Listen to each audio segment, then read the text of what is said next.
I never thought a simple photo would turn my life upside down, but that's exactly what happened last Tuesday. There I was, standing next to Mr. Peterson, our company director, both of us smiling as he shook my hand. The caption read, "Finally got that promotion. Hard work pays off. Career milestone." I didn't think much about posting it, just another career update on social media. How wrong I was. My name is Audrey, and at 25, I'd finally gotten my first big break at Marshall & Associates, moving up from entry-level manager to department head. It wasn't an easy journey, 3 years of overtime, countless presentations, and more coffee than I care to admit. But I did it on my own, and that meant everything to me. I was still riding the high of my promotion when my phone buzzed. The number wasn't saved in my contacts, but I recognized it instantly. My mother. 7 years of silence, and now, out of the blue, she was calling me. My hand trembled as I stared at the screen. "Hello?" My voice came out smaller than I intended. "Audrey, sweetheart." My mother's voice was exactly as I remembered it, that sickly sweet tone she used when she wanted something. "Your father and I just saw your post. We're so proud of you." Proud. The word hit me like a slap. Where was that pride when I needed it most? "Thanks," I managed to say, gripping my desk to steady myself. "We should celebrate. Why don't you come over this weekend? We can discuss throwing a proper party for you. The whole family would love to see how successful you've become." The whole family. Including Sarah, my younger sister. The golden child, the favorite. The one who could do no wrong. "I'll think about it," I said, my throat tight. "Please do, darling. We've missed you so much. It's time to put the past behind us, don't you think?" After we hung up, I sat at my desk, staring at nothing. 7 years of silence, broken because of a social media post. 7 years since I'd walked out of that house, vowing never to return. 7 years of building a life without them.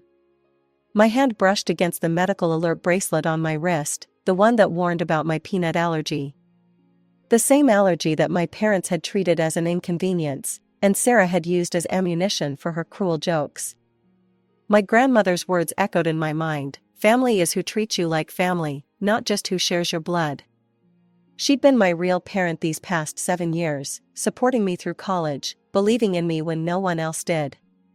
The words, "We're proud of you," kept echoing in my head. Funny how those words could feel so hollow coming from one person and so genuine from another. I looked at the photo on my desk, me and Grandma at my college graduation. She was beaming with real pride that day, not the manufactured kind my parents were suddenly showing. The phone call from Mom had ripped open old wounds, and now the past came rushing back like a flood. Sarah was 3 years younger than me, but from the moment she was born, she became the center of our family's universe. While I got practical clothes from discount stores, Sarah had designer outfits. My parents would document her every move with expensive cameras, while my school achievements gathered dust in drawers. I remember my 10th birthday clearly. I'd been hoping for the art set I'd been eyeing for months, nothing fancy, just a basic kit with colored pencils and a sketchbook. Instead, I got a pack of No. 2 pencils, because they're what you need for school anyway. That same year, for Sarah's 7th birthday, our parents transformed the entire backyard into a Disney Princess Wonderland, complete with a hired Cinderella. "Sarah's just more artistic," Mom would say when relatives questioned the disparity. "She needs proper tools to develop her talent. You have to understand," my Aunt Jessica once said to my parents during a family dinner, "children should be loved equally." This isn't right. I can still see Mom's dismissive wave. "Oh, Jessica, you don't have children. You don't understand. Our girls are just different. Sarah has real potential." The worst part wasn't even the material things, it was the constant emotional undermining. Like the time I won first place in the state math competition.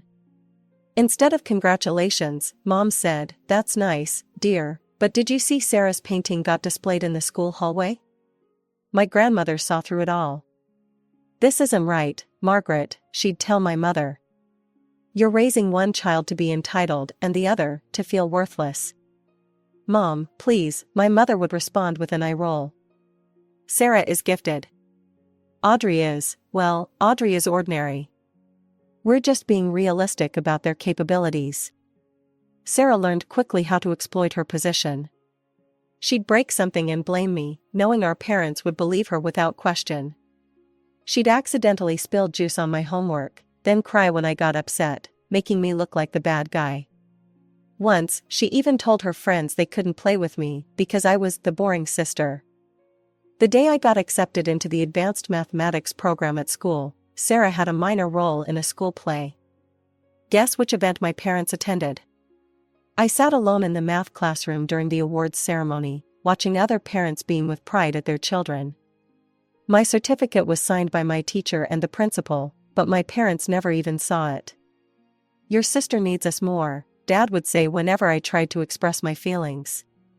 She has real talents to nurture. You're more independent.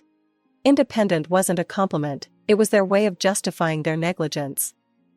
Even our relatives could see it. During family gatherings, conversations would halt when Sarah would dramatically demand attention or deliberately exclude me from activities. The adults would exchange uncomfortable glances, but my parents remained oblivious, or perhaps willfully blind. Life has a way of throwing curveballs when you least expect them. Mine came in the form of a peanut butter sandwich at Grandma's house when I was 12. I'd eaten peanut butter countless times before, it was actually one of my favorite foods. But that day was different. Want a sandwich, sweetheart? Grandma had asked, making her famous peanut butter and honey combination. I nodded eagerly, watching her spread the creamy peanut butter across the bread.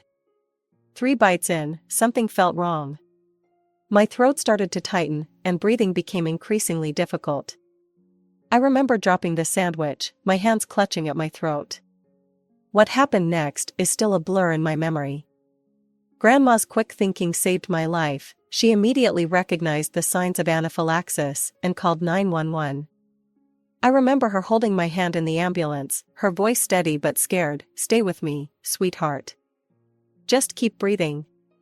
My parents arrived at the hospital about an hour later, clearly annoyed at having to leave work. Mom was tapping her foot impatiently while the doctor explained about severe peanut allergies and how they can develop suddenly, even if you've never had problems before. She'll need to carry an EpiPen at all times, the doctor emphasized. And you'll need to be very careful about checking ingredients in everything she eats. Cross-contamination can be dangerous too. Dad nodded absently, checking his watch. Mom was already on her phone, probably texting Sarah's dance instructor about being late for pickup. The ride home was worse than the hospital. They waited until we were in the car, before letting their true feelings show. This is just perfect, Mom muttered. As if we don't have enough to deal with. First the math tutoring, now this, Dad added. Everything with you has to be complicated, doesn't it, Audrey? I pressed myself against the car door, trying to make myself as small as possible. My throat was still sore from the reaction, but their words hurt more than any physical pain. The years that followed were a careful dance of reading labels and carrying EpiPens. Grandma made sure I had proper medical alert bracelets and helped me learn how to advocate for myself. She even called the school to make sure they understood the severity of my condition. Sarah, of course, found endless amusement in my new medical condition. She'd wave peanut butter sandwiches in my face, laughing when I flinched away. Oh, sorry, she'd say with fake innocence. I forgot you're allergic to everything now. At family gatherings, she'd loudly announce, be careful everyone, Audrey might die if she eats the wrong thing, making me feel like even more of an outsider.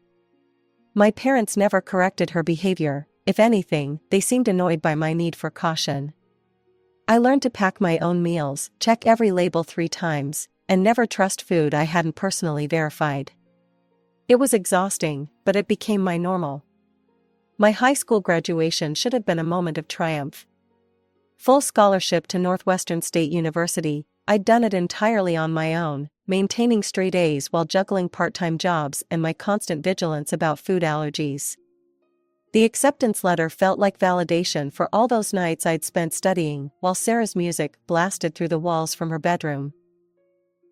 The family dinner where I announced my college acceptance is forever etched in my memory. "I got into Northwestern," I said, trying to keep my voice steady. "Full academic scholarship." "That's nice, dear," Mom said, barely looking up from her plate. "The thing is," I continued, gripping my fork tightly, "I'll need help with housing. The scholarship covers tuition, but not accommodation. I've looked into the costs, Anne." "No," Dad's response was immediate and flat. "You chose to apply to a college in another state. That was your decision. We're saving for Sarah's education. She's planning to attend Juilliard in 2 years, and that's not cheap." I stared at my plate, fighting back tears. Sarah smirked from across the table, twirling her pasta with deliberate slowness. "But it's just the housing cost," I tried again. "The scholarship covers everything else." "Audrey," Mom's voice was sharp. "We've made our decision. If you want to go to college out of state, you'll have to figure out the housing situation yourself." That's when the front door opened, and Grandma walked in, holding a congratulations balloon and a small gift bag. Her smile faded as she took in the scene, my red eyes, Sarah's smug expression, our parents' cold faces. "What's going on?" she asked, looking around the table. Sarah giggled, always eager to twist the knife. "Oh, Audrey got into college, but she'll be living on the street because Mom and Dad won't pay for her housing. They're saving their money for my Juilliard education instead." The silence that followed was deafening. "Is this true?" Grandma's voice was quiet but sharp. When no one answered, she continued, "Margaret, Richard, how dare you? Your daughter earned a full scholarship, and you won't even help her with housing?" "Mom, please," my mother sighed.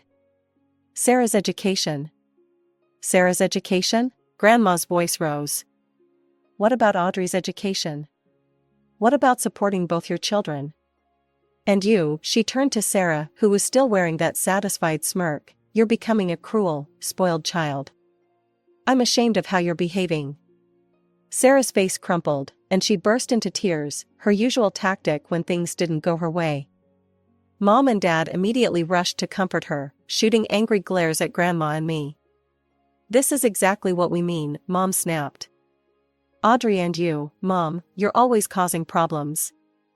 Always making everything difficult."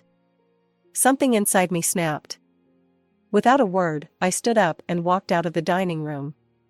I climbed the stairs to my bedroom, pulled out my old duffel bag, and started throwing in clothes. Grandma appeared in the doorway a few minutes later. "Pack everything you need, sweetheart. You're coming home with me." "But college," I started. "Will be taken care of," she said firmly. "I'll pay for your housing. You focus on your studies and building your future." 20 minutes later, we walked out of that house together, leaving behind my parents' angry voices and Sarah's theatrical sobs. In that moment, I felt something I hadn't felt in years: hope. College life was everything I'd hoped for and more. My tiny apartment near campus became my sanctuary, a place where I could finally breathe freely without walking on eggshells. Grandma visited often. She never missed a birthday, a holiday, or any milestone in my life. My parents and Sarah, on the other hand, became ghosts. No calls on Christmas, no cards on my birthday, not even a text message during graduation. 7 years of complete silence. So when I found myself standing on their doorstep after that phone call about my promotion, it felt surreal. The house hadn't changed, same cream-colored walls, same manicured lawn, same brass knocker that I used to have to stretch to reach. Mom opened the door with an enthusiastic "Audrey" that seemed rehearsed. She pulled me into a hug that felt foreign and stiff. The living room was exactly as I remembered it, still dominated by Sarah's achievements. Her Juilliard degree held the place of honor above the fireplace. She sat in Dad's old armchair, scrolling through her phone, barely acknowledging my presence except to roll her eyes when Mom gushed about my promotion. "We're so proud of you, sweetheart," Mom kept saying, the words sounding hollow after 7 years of silence. Aren't we, Richard? Dad nodded from his spot on the couch. Very proud. Making your way up in a big company like that. We should celebrate properly, Mom continued, her voice taking on that familiar planning tone I remembered from all of Sarah's parties. A big family gathering, right here at home. Everyone would love to see you, Aunt Jessica, all your cousins. Grandmother too? I asked pointedly. Of course, Mom said quickly, though I caught her slight grimace. We want to make things right, Audrey. It's been too long. Let's say, 2 weeks from now? Give everyone time to make arrangements? I found myself nodding, though every instinct screamed this was wrong. Sure, that sounds nice. The 2 weeks leading up to the party were strange. Work kept me busy with my new responsibilities, but my phone buzzed constantly with messages from my suddenly attentive family. Mom sent daily texts about party preparations. Sarah, who hadn't acknowledged my existence for 7 years, suddenly sent me a friend request on social media with a message that read, "Time to put the past behind us, sis." Grandma was ecstatic about the reconciliation. This is all I've ever wanted, she told me over our weekly dinner. For my family to be whole again. The day of the party arrived warm and sunny. I pulled up to my parents' house to find cars already lining the street. Inside, the house buzzed with activity. Aunt Jessica's daughter, Emma, darted around with her phone, recording everything like a tiny documentary filmmaker. The smell of catering filled the air, all nut-free, I noticed with surprise. Audrey, Grandma enveloped me in a warm hug. You look beautiful, sweetheart. Aunt Jessica hugged me next. So proud of you, kiddo. Department head at your age, that's incredible. Sarah stood by the stairs in a designer dress that probably cost more than my monthly rent, greeting guests with her practiced pageant smile. Our parents fluttered around, playing the perfect hosts, as if the last 7 years had never happened. When everyone was seated at the elaborately decorated dining table, Mom clinked her glass for attention. We're so happy to have everyone here today, she began, smiling broadly. As you know, we're celebrating Audrey's promotion. She paused for polite applause. It's wonderful to see her finally finding her footing in the corporate world. I should have known the word finally was a warning sign. And speaking of success, Mom continued, her voice brightening, I'd like to take a moment to talk about our Sarah. Many of you know she graduated from Juilliard with honors last year. She's such a talented artist, truly gifted. The next 5 minutes were a detailed recap of Sarah's achievements, ending with, and now that Audrey has this wonderful position and the ear of management, we're hoping she'll help her incredibly qualified sister join this prestigious company. The table fell silent. I could feel Grandma's eyes on me, see Aunt Jessica's uncomfortable shift in her chair. Emma kept her phone trained on the scene, capturing every excruciating moment. Actually, I said, my voice surprisingly steady, I'm not in a position to hire anyone. I'm a department head, not a director. I don't make hiring decisions. Mom's smile tightened. But surely with your new influence. Excuse me, I cut her off, standing up. Mom, Dad, can we talk privately? They followed me into the kitchen, their practiced smiles dropping as soon as we were alone. I thought this was supposed to be a celebration of my promotion, I said quietly. Not a networking event for Sarah. Don't be selfish, Audrey, Mom snapped. Sarah needs this opportunity. Family helps family. Selfish? I repeated in disbelief. After 7 years of no contact, you reach out only because you want something from me, and I'm the selfish one? Dad's face hardened. We've given Sarah every advantage, invested everything in her future. The least you could do is help your sister now that you're in a position to do so. We returned to the dining room, the tension following us like a storm cloud. I sat down, trying to ignore the concerned glances from Grandma and Aunt Jessica. The catering staff had served the main course while we were gone, some kind of elegant chicken dish with a creamy sauce. I took a few bites, my mind still churning from the conversation in the kitchen. The sauce had an interesting flavor, nutty, almost. My throat suddenly felt tight.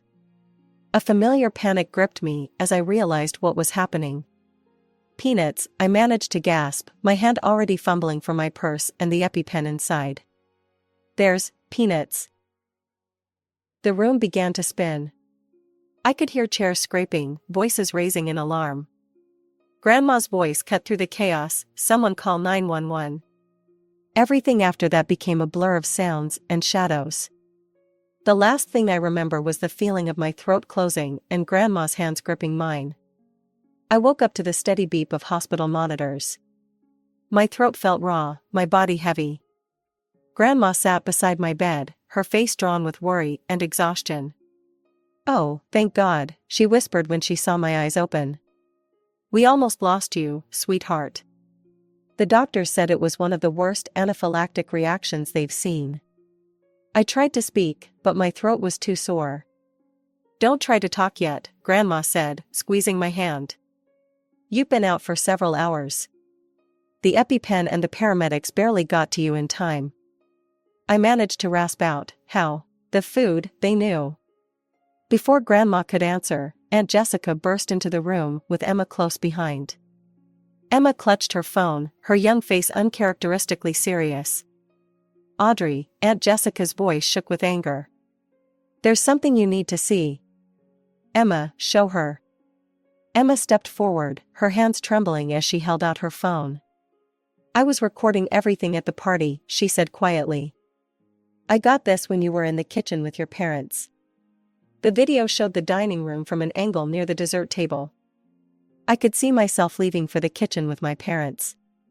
Then, clear as day, Sarah stood up and walked to my place setting.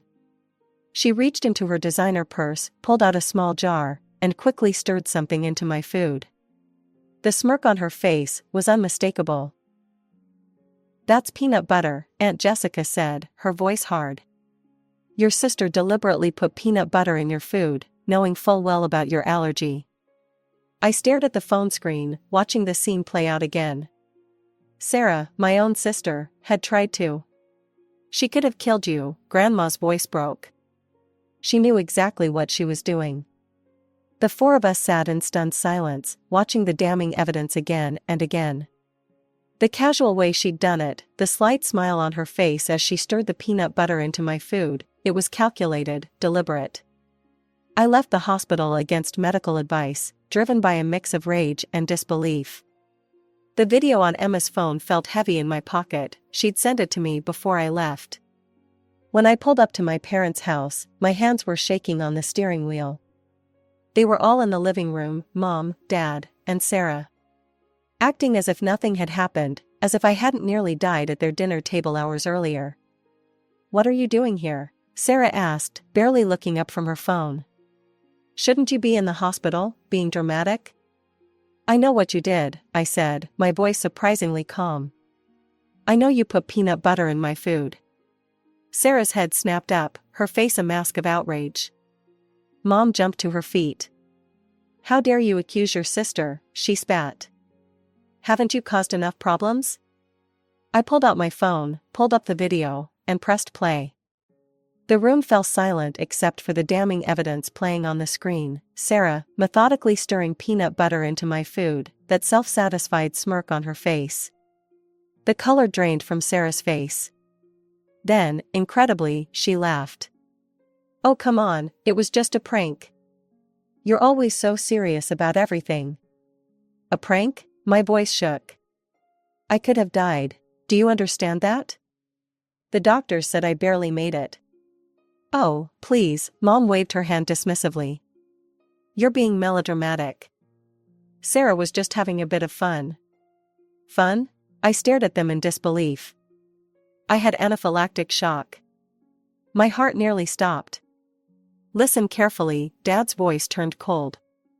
"If you even think about taking this to the police, you're no longer our daughter. We'll disinherit you completely." In that moment, everything became crystal clear. These people weren't my family. They never had been.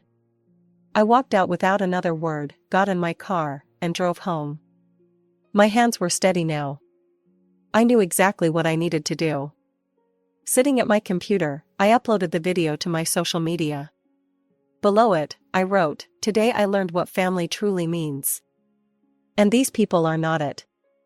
My own sister deliberately poisoned me with peanuts, knowing about my severe allergy.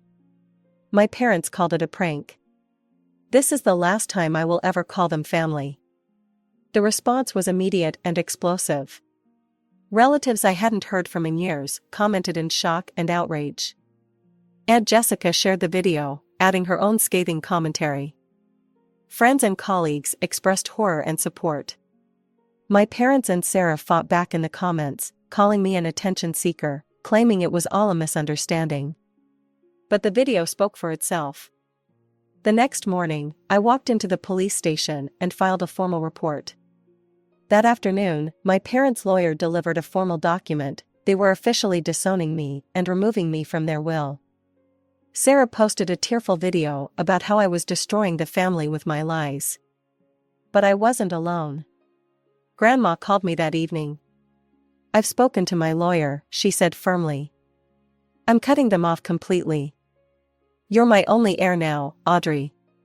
You've always been more my daughter than Margaret's anyway."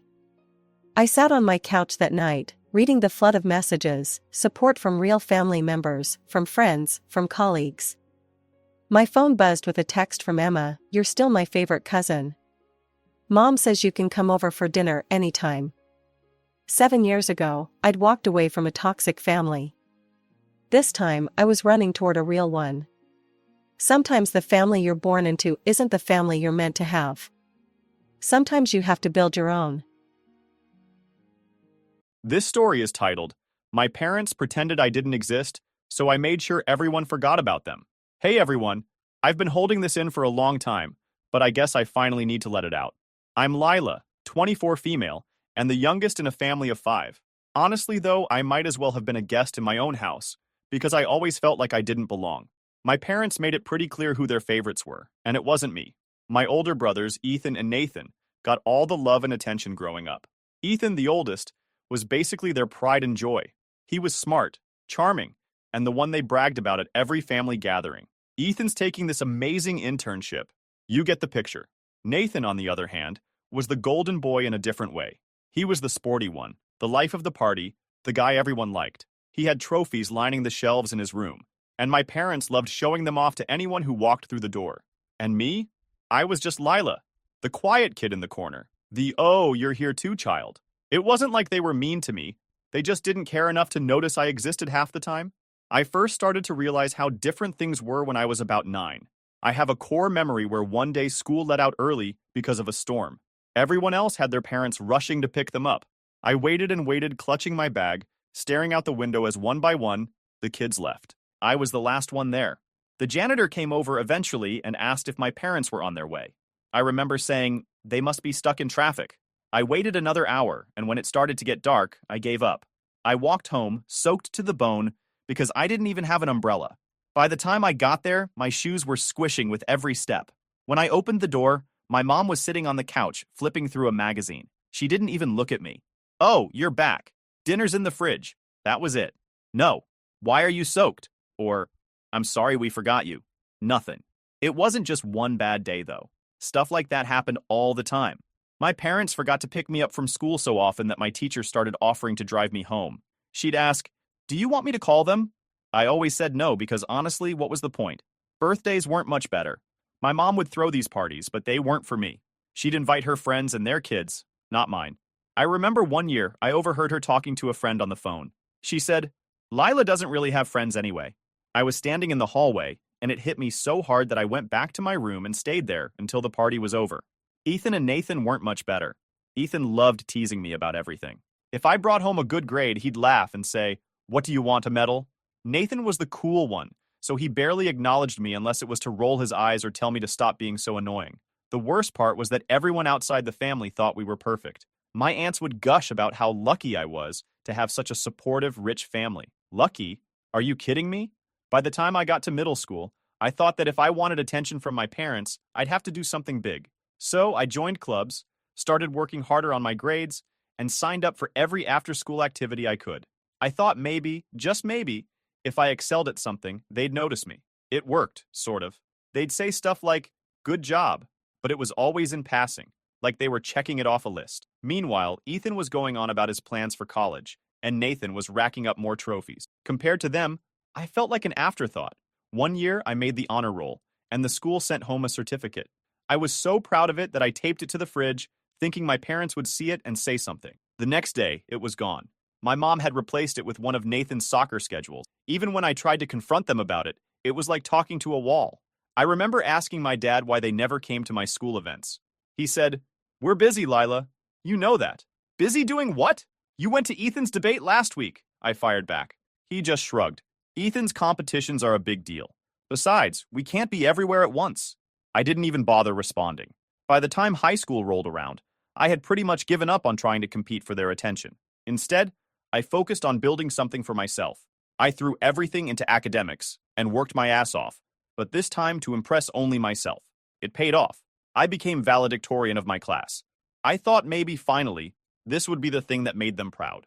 I sent out invitations to the graduation ceremony, making sure they had all the details. I even reminded them the week before. The day of my speech, I stood at the podium and scanned the crowd, looking for their faces. Their seats were empty. Afterward, I found out they had gone to one of Nathan's basketball games instead. It wasn't even a championship or anything, just some regular game. I remember sitting in my car after graduation, holding my diploma and feeling completely numb. It didn't matter what I did. They were never going to see me. That moment stuck with me. It was the first time I truly realized I was on my own. I knew I couldn't rely on them for anything. Not their support, not their approval, nothing. I think that was when I started planning my escape. College was my ticket out, and I wasn't going to waste it. When I started applying for colleges, I knew one thing. I was getting as far away from home as possible. There wasn't some big emotional goodbye when I left either. My parents barely acknowledged it. Ethan had gone to a prestigious university a few years earlier, and Nathan was already being scouted for college sports. Me going to school? Just another event on the calendar. I got into a decent school on a full scholarship, which was the only way it was happening since I knew they wouldn't help me financially. And they didn't. Ethan got a brand new car when he graduated, and my parents made sure Nathan's dorm was fully paid for. Meanwhile, I got a congrats text and nothing else. At first, college was overwhelming. I was juggling classes, working part-time, and trying to figure out how to live on my own. But honestly, it felt freeing. No one was there to dismiss me or make me feel like an afterthought. For the first time, I started to realize I could build a life without them. It wasn't all smooth sailing, though. In those first few months, I'd get random texts from my mom, usually something passive-aggressive like, "Haven't heard from you in a while? Too busy for your family?" Once, she even left me a voicemail saying she missed me, but the tone made it clear she wasn't actually sad. I think she just liked the idea of me feeling guilty. I didn't bother replying most of the time. One time, she asked if I was coming home for the holidays. I told her I couldn't afford the trip since I was paying for everything myself. Her response? "Well, if you managed your money better, you wouldn't have that problem." I nearly laughed out loud, as if I wasn't already scraping by with 2 part-time jobs and student loans. As the semesters went on, I started to find my footing. I got a job at a cafe near campus, and the owner was kind enough to treat me like a human being, which was more than I could say for my own parents. It was nice having someone ask, "How are you doing?" and actually mean it. Even as I was figuring myself out, the cracks in my family kept getting bigger. Every so often, I'd check my brother's social media, and it was like looking at a completely different world. Ethan was thriving in his high-paying internship, constantly posting pictures of fancy dinners and vacations my parents were probably footing the bill for. Nathan was killing it in his sports career, with endless posts from games my parents were front and center for. There were no mentions of me, of course. No proud of Lila for doing her thing at college, or look at my daughter working so hard. It was like I didn't exist. One day, a coworker at the cafe asked me about my family. I didn't know what to say. "Oh, they're busy with my brothers," I said, brushing it off. But inside, I felt this familiar pang of anger. Why was it so easy for them to ignore me? Things came to a head during the holidays. My parents kept pushing for me to come home for Christmas, and I finally gave in, thinking it might not be so bad. Big mistake. The second I walked in the door, it was clear I was a visitor, not family. My mom made a big deal about Ethan's new job and Nathan's latest game highlights. No one even asked how I was doing. At one point during dinner, Ethan smirked and said, "Wait, what are you even studying again?" I glared at him. "Business. Like I've told you 100 times." "Oh, right. Business," he said, dragging out the word like it was some joke. Then he turned to Nathan. So, what's the deal with your next game? I sat there, barely resisting the urge to throw it across the room. My dad decided to pipe up, all smug. Ethan and Nathan are really making the family proud. I bit my tongue so hard I could taste blood, but inside I was boiling. After dinner, my mom cornered me in the kitchen. You've been really quiet, Lila. Is there something wrong? I stared at her. Yeah, I'm great, I said, dripping with sarcasm. Well, you sure don't seem great, she snapped back. Maybe if you actually visited once in a while, you wouldn't feel so left out. That was it. I exploded. Oh, I feel left out because you've never given a crap about including me. Don't act like this is on me. Her face twisted. That's not true, Lila, and you know it. Stop being so dramatic. Dramatic? I shot back. You've ignored me my whole life. Don't stand there and act like it's my fault I don't want to be around you. I just shook my head and walked away. What was the point? The breaking point came later that night when I was in the kitchen getting some water when I heard voices outside. My dad was talking to the neighbor over the fence. Normally, I'd tune out their boring small talk, but then I heard my dad say something that stopped me in my tracks. Yeah, we've got 2 kids. Ethan and Nathan keep us plenty busy. 2 kids, not 3. At first, I thought I'd misheard. I stepped closer to the door, heart pounding. My mom laughed and added, Lila's off doing her own thing, I guess. She's not around much anymore. By this point, I realized they weren't just ignoring me. They'd erased me. I felt a wave of anger rush through me.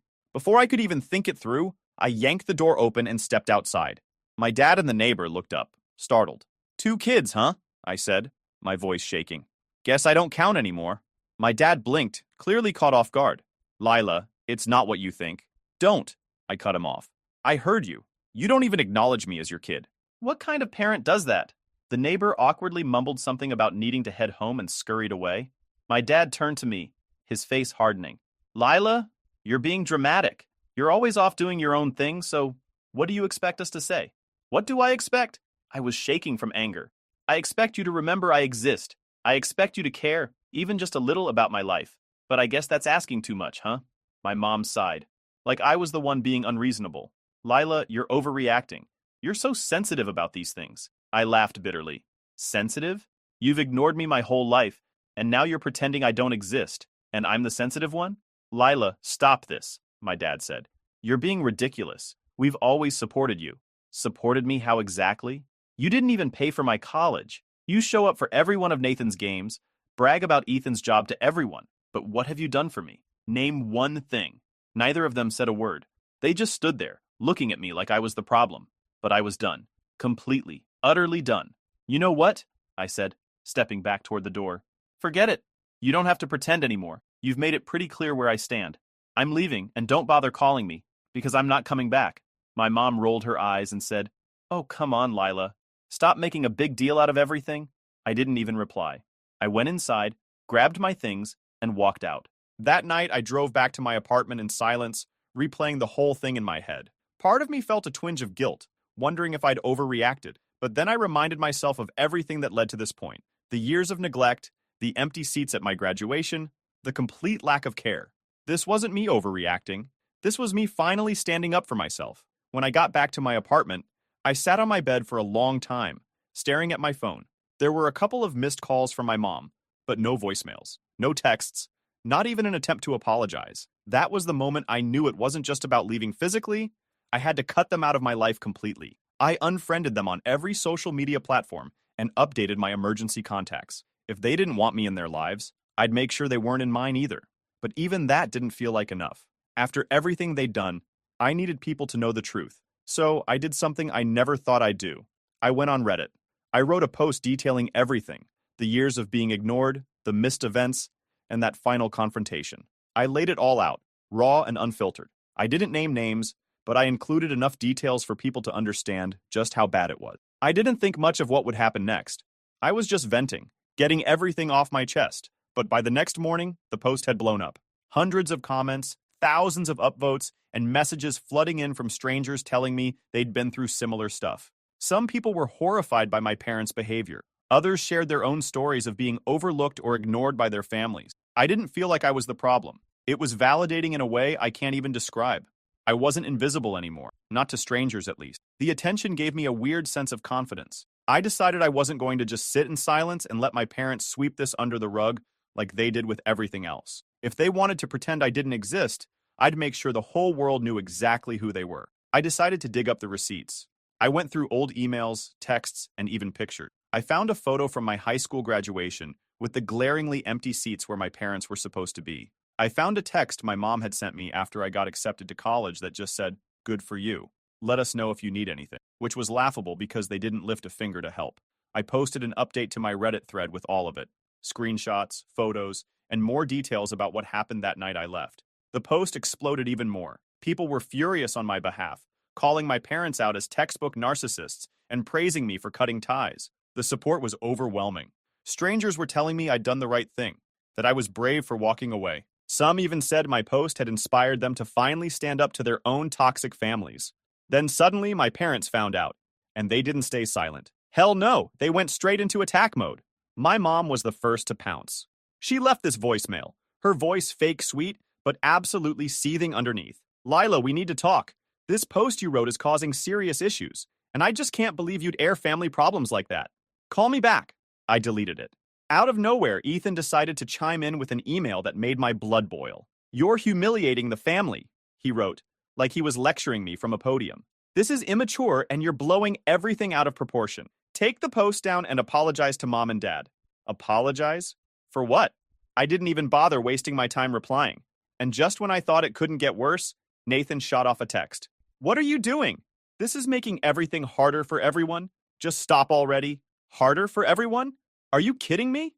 After years of being ignored and dismissed, they had the audacity to tell me to let it go? Absolutely not. If they wanted silence, they were barking up the wrong tree. It wasn't just within the family. Word spread to their friends, and apparently, people started asking uncomfortable questions. A mutual acquaintance told me my mom had tried to downplay the post, saying it was just a misunderstanding and that I was going through a phase. But not everyone bought it. Some of their friends started distancing themselves. My parents' perfect family image was starting to crack, and they were scrambling to fix it. My mom, being my mom, went straight to Facebook. She posted this long, dramatic message about how heartbroken she was that her youngest had turned against the family. Classic victim mode. She wrote stuff like, "We always did our best for Lila, and it's devastating that she would do this to us." The comments?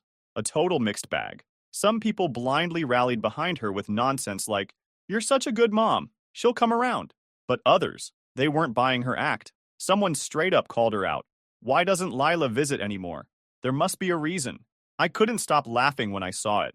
It was like this little spark of satisfaction seeing everything blow up. Sure, the attention wasn't exactly flattering, but for once it was all on me, and not on Ethan's awards or Nathan's games. That made me laugh even harder. Watching people finally hold them accountable was just the cherry on top. But my parents weren't done. A few days later, I got a message from an aunt, one of the few relatives I'd ever been close to. She said she'd heard about the post and wanted to talk. I figured she'd be on my side. But nope. When I answered the phone, she started in with, "Lila, I don't understand why you're doing this. Your parents aren't perfect, but they love you." I cut her off. If they loved me, they wouldn't have treated me like I didn't exist for years. And they definitely wouldn't have told the neighbor they only have 2 kids. She portrayed it like I was the one being difficult. Families fight, Lila, but you don't air your dirty laundry in public. This isn't how you solve things. I told her, it's not about solving things. It's about finally telling the truth. If they didn't want this out there, maybe they should have acted like parents instead of pretending I didn't matter. She didn't have much to say after that. The messages kept coming. Cousins, aunts, even a family friend who I hadn't spoken to in years. Everyone had an opinion, and most of them boiled down to, "You're being too harsh." But the thing is, I wasn't being harsh. I was being honest. At some point, I realized I didn't have to keep defending myself to these people. They weren't there when my parents skipped my graduation. They didn't see me sitting in the rain, waiting for a ride that never came. They didn't live through years of being ignored while my brothers were showered with love and attention. So I stopped responding. Instead, I threw myself into building my life without them. I started spending more time with my friends, who were nothing but supportive. Mara, my best friend, even joked, "You should just adopt us as your family. We're way better anyway." She wasn't wrong. Around this time, I started making bigger moves. I legally changed my last name, updated all my records, and even changed my emergency contacts. I didn't want them tied to me in any way, not even on paper. It was freeing in a way I can't explain. At that point, they finally went silent. So I thought the dust had settled. Turns out that was just the calm before the storm. My parents didn't just sit back and let things slide. They went straight into full-blown damage control. Not to fix anything with me, of course. This wasn't about repairing relationships. It was about saving face. And boy, were they scrambling. They weren't just scrambling to save their reputation. They were actively trying to destroy mine. A mutual acquaintance sent me screenshots of a post my mom had made in one of her Facebook groups. She claimed I was unstable and making up lies because I was jealous of Ethan and Nathan. She went on about how she and my dad had done everything for me, but I was ungrateful and determined to hurt the family. The kicker. She ended it with, "It's heartbreaking to see your own child turn against you for no reason," complete with a sad emoji and a Bible quote about forgiveness. The comments made my blood boil. Her church friends chimed in with, "You're such a good mother and Lila will come around eventually." One even added, "Some kids don't realize how lucky they are until it's too late." Lucky? Seriously? But the worst part was seeing my relatives join in. A cousin I hadn't heard from in years commented, "I always thought Lila was a little dramatic." Another relative messaged me directly saying, "You're being unfair to your parents. They've always been so kind to us. Are you sure this isn't just a misunderstanding?" Misunderstanding? That word sat with me for days. How do you misunderstand a lifetime of being ignored? How do you misinterpret being erased from your own family? I left them on read because I didn't trust myself to respond without saying something I'd regret. People in my hometown started connecting dots from my Reddit post, even though I never mentioned names. Suddenly, I was hearing from old neighbors, mutual acquaintances, and even relatives I hadn't spoken to in years. One message came from a former neighbor saying something like, "I always thought your parents were a little too focused on your brothers, but I never realized it was this bad. I'm so sorry you had to go through that." Part of me wanted to say, "Where was this energy when I was a kid?" But instead, I left it on read. Then came the relatives. Some sent apologies that felt more like them clearing their conscience than actually owning up to anything. Others weren't so kind. One messaged me about how I was tearing the family apart and needed to make things right. That one stung more than I expected, even though I deleted it without replying.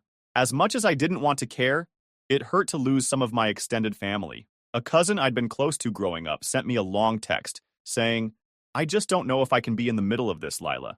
I'm sorry, but I think it's best if we don't talk for a while." For a second, I wanted to argue with her, to explain everything she didn't know about my parents. But what was the point? If she couldn't see the truth after everything I'd shared, she probably never would. That realization was hurtful. Cutting ties with my parents didn't just mean losing them. It meant losing anyone who chose to stay on their side. I thought I was prepared for it. But feeling the cracks grow in relationships I thought I could count on made me question if I'd gone too far. But the real hit came when my parents escalated things. Out of nowhere, I got a letter from a lawyer, an actual cease and desist. They accused me of defamation, claimed my post was damaging their reputation, and demanded I take it down immediately. I sat there, staring at the letter, feeling like the air had been sucked out of the room. I'd thought I was just sharing my story, my truth. I hadn't expected it to blow up like this, let alone turn into a legal mess. I called a lawyer of my own, who assured me I was protected under free speech. Still, the stress was overwhelming. The legal threat wasn't even the worst part. The worst part was how fast the story was spreading. Mutual acquaintances started messaging me, asking what was going on. Some were nosy, others were outright judgmental. Even at work, people were whispering. One coworker approached me and said, "Hey, I saw this post about a family drama. It sounds familiar." I brushed it off, but inside I was panicking. My professional life was supposed to be my safe space, and now it felt like that was slipping away too. Meanwhile, my parents' social circle was unraveling. People were asking them uncomfortable questions like, "Why didn't you go to Lila's graduation?" Or, "Why does she feel so distant from you?" They didn't have answers.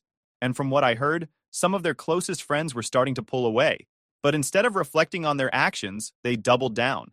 It wasn't just my family trying to drag me down. Somehow, word had gotten to my workplace. A coworker casually mentioned over lunch, "So, I heard you've been dealing with some family drama.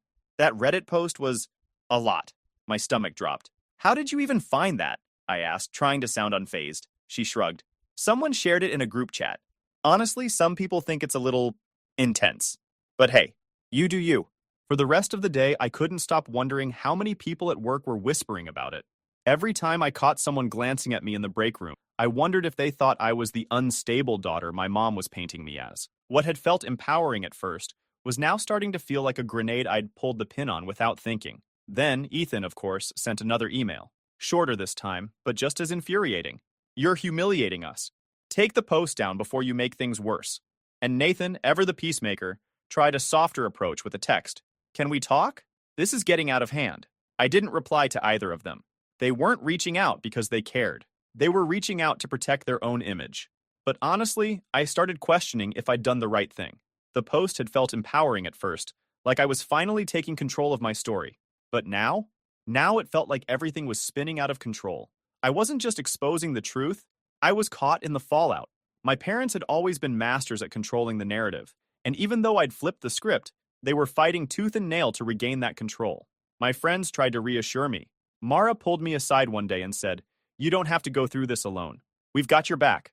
And while I believed her, I couldn't shake the feeling that I was dragging everyone into my mess. I thought about deleting the post just to make everything stop, but would that even work? Would it undo the damage or just make me look like I'd caved under pressure? The weight of it all was crushing, and for the first time in a long time, I felt stuck. I don't know what my next move is. Part of me wants to keep fighting, but another part of me wonders if it's worth it. Right now, I'm just trying to figure out how to breathe again. Maybe I'll have an update soon, but for now, I'm just stuck in the middle of this mess, trying to figure out what the hell to do next. Final update. Hey everyone, here's the update you've been waiting for. All right, here's what went down. After weeks of feeling stuck and overwhelmed, I realized something. I was letting them win. My parents had been controlling the narrative my whole life, and here I was, letting them do it again. That lawyer letter, the judgmental messages, the whispers at work, it was all just noise. And honestly, I was done with it. I sat down with my lawyer again, mostly to calm my nerves. They told me what I needed to hear. I wasn't in the wrong. The post was anonymous, factual, and there wasn't a single thing my parents could actually use against me. Once I let that sink in, it was like I could finally breathe again. That's when I knew I needed to reclaim the story. I went back to Reddit and wrote an update. This time, I didn't hold back. I laid everything out. The lawyer's letter, the messages, the fallout with my extended family. And I didn't just talk about it, I showed proof. Screenshots of the texts, the cease and desist letter with names blacked out, of course, and even a photo of those empty seats at my graduation. I wasn't just telling my side anymore, I was showing it. And wow, the response was something else. The comments flooded in, thousands of them. People weren't just supporting me, they were tearing apart every excuse my parents had ever tried to make. Classic emotional manipulation. This is exactly why we need to call out toxic family dynamics. It felt so good to see strangers validating everything I'd been feeling for years. Even Ethan went quiet after that. I think he realized his usual smug, condescending emails weren't going to work anymore. Nathan sent another text. "Do you really want to cut ties forever?" But honestly, I didn't even bother replying. If they're not willing to own up to what they've done, what's the point? At work, things actually turned out better than I expected. One coworker who'd hinted at the post before brought it up again but said, "I saw your update. That took guts. I'm sorry you had to deal with that. No judgment, no awkwardness, just support." So, yeah, it was messy, but I feel like I finally got my footing again. My parents' attempts to control the narrative backfired, and for the first time, I'm not the one sitting in silence while they spin their lies. I've been focusing on the people who actually matter, the ones who show up for me, not just when it's convenient for them. The holidays are coming up, and this year I'm hosting a little dinner with my friends. No forced smiles, no fake conversations, just people who care about me for me. They tried to take me down, but here I am, standing my ground. It's not perfect, and I'm sure there's more to come. But for now, I'm finally feeling like I'm in control of my own story, and that's a win I'll take. Thank you to everyone who supported me on this journey, whether it was through Reddit, a kind message, or just reading my story. It's been a wild ride, but I'm finally in a place where I feel happy, loved, and free. This is my life now, and it's only getting better from here. It's like you're not wanted here. You should go. Even though my brother said mean things to me, my sister-in-law sitting next to me quietly squinted her eyes and smiled, enjoying my surprised face. When I looked at our mother, who I lived with for a long time, she sadly said, "Living with your brother and his wife, who went to a really good university and works at a top company, seems better than living with you, Linda. You always stay inside the house," she said calmly. My mother, sister-in-law, and brother didn't seem to realize how much I've helped with money and worked for our family. Even though it hurt, I said, "Okay, I'll go. Don't ask me for help again," and started packing my things. She watched me and sarcastically said with a smug smile, "Giving up so easily, Linda? But nobody knows who will have a harder time in the future. Ignoring this could cause problems. My name's Linda, and I've done really well with online businesses. My journey here was unexpected. Back in university, I thought I'd end up with a regular job at a typical company, but something changed everything during my second year. My dad got sick and needed someone to take care of him every day. My mom wasn't great at housework, so we hired caregivers. But they couldn't be there all the time, so my mom had to step in. Sometimes she ignored my dad's needs, telling him to wait. I had to help him out whenever this happened. Seeing this made me worry about the future. When I start working, who will take care of my dad? I couldn't rely on my mom alone. So I started looking into ways to make money from home. I studied online business stuff during university, using what I learned in economics. I teamed up with friends who knew about management and economics, and then with others who were good with computers. That's how we started our online business project. We had a nice office where staff could work if they found it hard to concentrate at home, or for new employees to learn the ropes. But personally, I hardly ever went there. My main workspace is at home, where I can be with my dad. I do most of my work there. One day, my dad asked me if I gave up on a full-time job for him, or if it was hard to find one after graduating. It made me emotional, but I explained how I've been running my online business since college. It's doing well, and I can work from home without any problems. My dad was proud of me and grateful for what I do. He said I've become a responsible adult, which meant a lot to me. I'm actually not the only child responsible for taking care of my father. I have an older brother named Tom, who's 2 years older than me. Tom tends to be selfish and doesn't often think about others. He's always been really smart and did great in school. After he graduated from a top university, he easily got a job at a really good company. When we found out about his job, we were surprised but happy for him. We all tried to reach out to congratulate him, but his response wasn't what we expected. He said he was starting a new life in the city and didn't plan to come back home. He wanted us to believe he was doing well on his own. Then he hung up the phone abruptly. Since that day, we couldn't get in touch with Tom at all. He cut off all communication with us, ignoring our calls and messages. Even though our dad had supported him financially through college and living on his own, Tom never seemed grateful and distanced himself from us. Both my dad and I felt shocked and disappointed by his behavior. We started to wonder if our mom was secretly talking to Tom. But even with Dad's health getting worse and needing care every day, Tom's complete silence showed he didn't care about his responsibilities as part of the family. Then one day we got some unexpected news from Mom. Tom called me out of the blue. He said he's thinking of marrying someone and asked if we could give them a wedding gift. He wants $99,000. Mom told Dad and me about this, looking a bit worried because of our finances. Mom mostly stays home except for her part-time job 3 days a week. She usually spends her salary on lunch and shopping with friends, so she doesn't save much. I was surprised that Mom wanted to give Tom so much money, especially since we hadn't heard from him in a long time. Dad was first calm but then got really mad. Why should we give him all that money when he hasn't even talked to us since he left home? He was upset with Mom, who looked unhappy and glanced at me for support. Mom tried to explain, but think about it, Tom's getting married. I want him to have a good life and maybe even give us grandchildren. It's what parents want. Please understand, she said calmly. The main reason I didn't go for a regular job was because of Mom, so it hurt to hear her say those things. Dad was also upset with Mom. Linda stays home to take care of me because you didn't help enough. I've supported Tom a lot, but he's never thanked me. How can you ask for such a big gift for him? That day, there were loud arguments between Mom and Dad. I listened from the next room, worried about Dad's health. Mom always favored my brother and praised him, but she didn't understand why I stayed home to care for Dad. It made me really sad. After Mom left to go out for dinner, Dad said to me, "Linda, thank you for always being here for me." "It's okay, Dad. I've known for a long time that Mom favors Tom. I'm used to it. I know I've asked a lot of you. I wish I could do more to help you. Dad, you've done so much for me. You've supported my education and always encouraged me. If it wasn't for you, I might not have started my online business."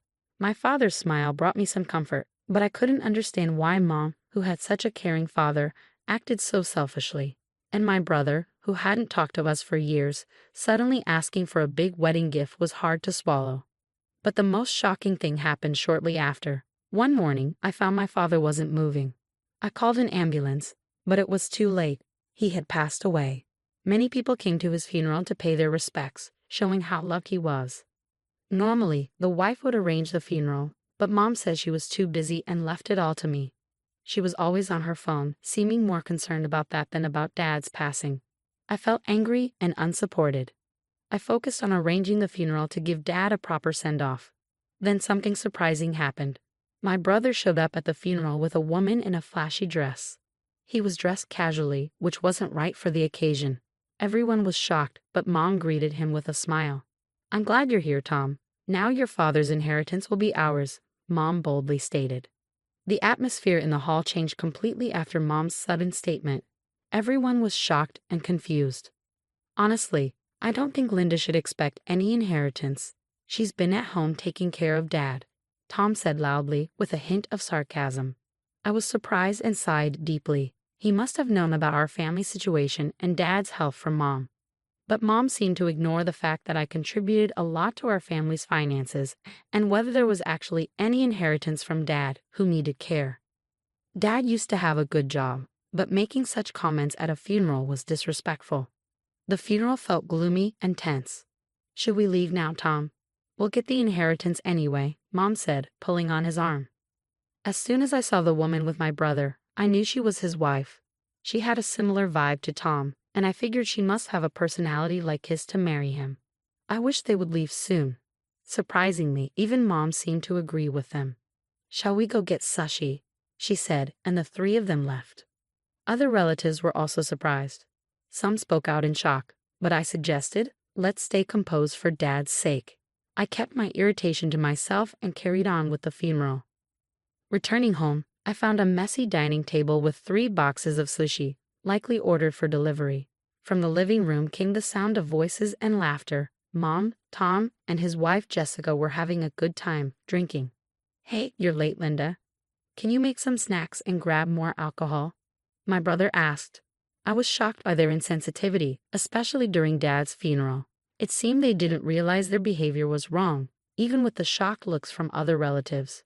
Mom, who should have corrected them, was joining in their laughter, making me feel justified in staying. I wondered if they would have even bothered with a proper funeral if I wasn't there. So I told them, "There's no inheritance for you." I refused to get more drinks or snacks for them. Tom, now drunk, got upset. "What do you mean, Linda? You've always been at home, causing trouble for Dad. It's only fair we use his assets."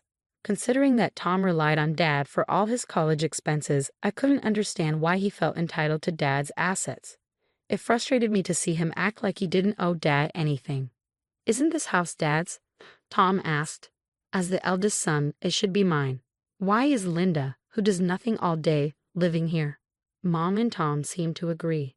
The warmth Mom used to have for me was gone. "This house is mine," Tom said firmly. "I want Linda out." His wife didn't seem bothered by this. Mom spoke next. "I feel more comfortable living with my son and his wife, who have done well in life, than with you, Linda." They didn't realize how much I contributed to the house. I felt sad and disappointed. I sighed and decided to speak up. "I'll leave. Please don't ask anything of me anymore." As I packed my things in my room, I heard my sister-in-law mocking me. "She's really poor, don't you think?" They all laughed at me, but I just smiled bitterly to myself. Yes, right now, I might seem like the most miserable one. But there's something they don't know. This house has been legally mine since Dad was alive. He entrusted it to me. Even though Mom still lives here and might say she spent most of her life here, legally, it's mine. However, seeing her cold behavior during Dad's funeral made me think about what to do with the house. I felt tired of our relationship and saw her presence as a burden. Living alone in this big house would be lonely, and maintaining it would be hard, so I decided to sell it. Seeing Mom and my brother's family enjoying my situation without knowing my decision made me feel pity for them. Expecting inheritance from Dad seems ridiculous to me. Before my mom got sick, she had a stable income. But when her health declined, she couldn't work anymore. So she used her savings to hire someone to help her every day.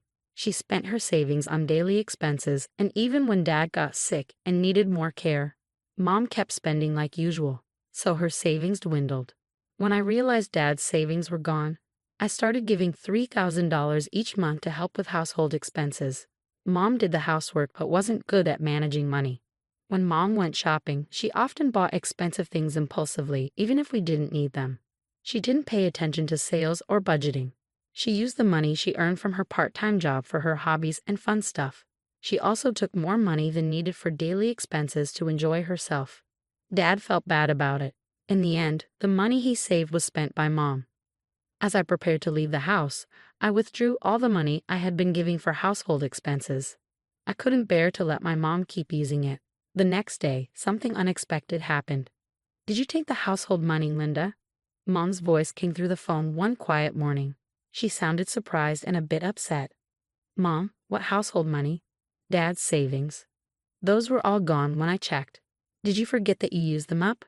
I left the ledger on the table. "It shows how you kept taking money from Dad's savings." Dad knew about it too. After his savings ran out, I was the one giving $3,000 every month to support the house. I heard Mom rushing around, probably looking for the ledger I mentioned. Then I heard the living room door open. "Mom, what's going on? Wasn't there supposed to be inheritance after Dad passed? Did you use it all?" My brother sounded angry and disappointed. His wife's voice echoed in the background. "I can't believe this, Mom. Did you really call us back home expecting us to support you financially? That's really harsh." "No, that's not what I meant." It was clear Mom had called them back because of the inheritance. Hearing this, I knew they wouldn't trust her anymore. "We left our stable jobs to come here, expecting to get Dad's inheritance. How are we supposed to live now?" "What, Tom? I didn't know you made such a big decision." This was all news to me too. My brother used to have a good job, but I wasn't really bothered by their decision because it didn't affect me directly. "And what about the $2,700 you've been getting every month?" My brother asked. "Mom, you kept saying Linda wasn't working, right?" Mom suddenly looked at me with shock and guilt. "What? Linda? What's going on?" she asked. I smiled a little and said, "You should look into remote work. These days, you can have a job without leaving home." I never told them about my successful online business. I knew if they knew, they'd start relying on me. Worse, they might interfere with my business. "Please come back. Let's be a family again." Mom's voice was small, as if she hadn't blamed me at all. But I had no intention of going back. "Mom, you just want to rely on my money, right? And about the house. While Dad was alive, I took over ownership because of the property taxes. It's mine now. I don't plan to live there anymore, so I asked my uncle, who runs a real estate agency, to sell it. He was really mad about what happened at Dad's funeral, so if my brother and his family stay there, he'll kick them out. Losing our home was something I never imagined. Mom sounded shocked, and I could hear my brother's voice on the phone asking, "What's going on?" Feeling too overwhelmed to answer my brother's question, I decided to leave everything to Uncle. He promised to handle things and explain everything to Mom and my brother's family, so I trusted him. "Goodbye. I'm cutting ties with you and Mom. I won't be using this phone anymore. Farewell." With that, I ended the call. I imagined their surprise and felt a brief sadness. It would be hard for them to find me. I had plans to move abroad, a dream I never shared, not even with Dad. I always wanted to live in a warm, tropical country with a diverse culture. When Mom and my brother's family asked me to leave the house after Dad died, I saw it as the perfect chance to make my dream come true. After being evicted from the house, I immediately started packing and searching for a place abroad.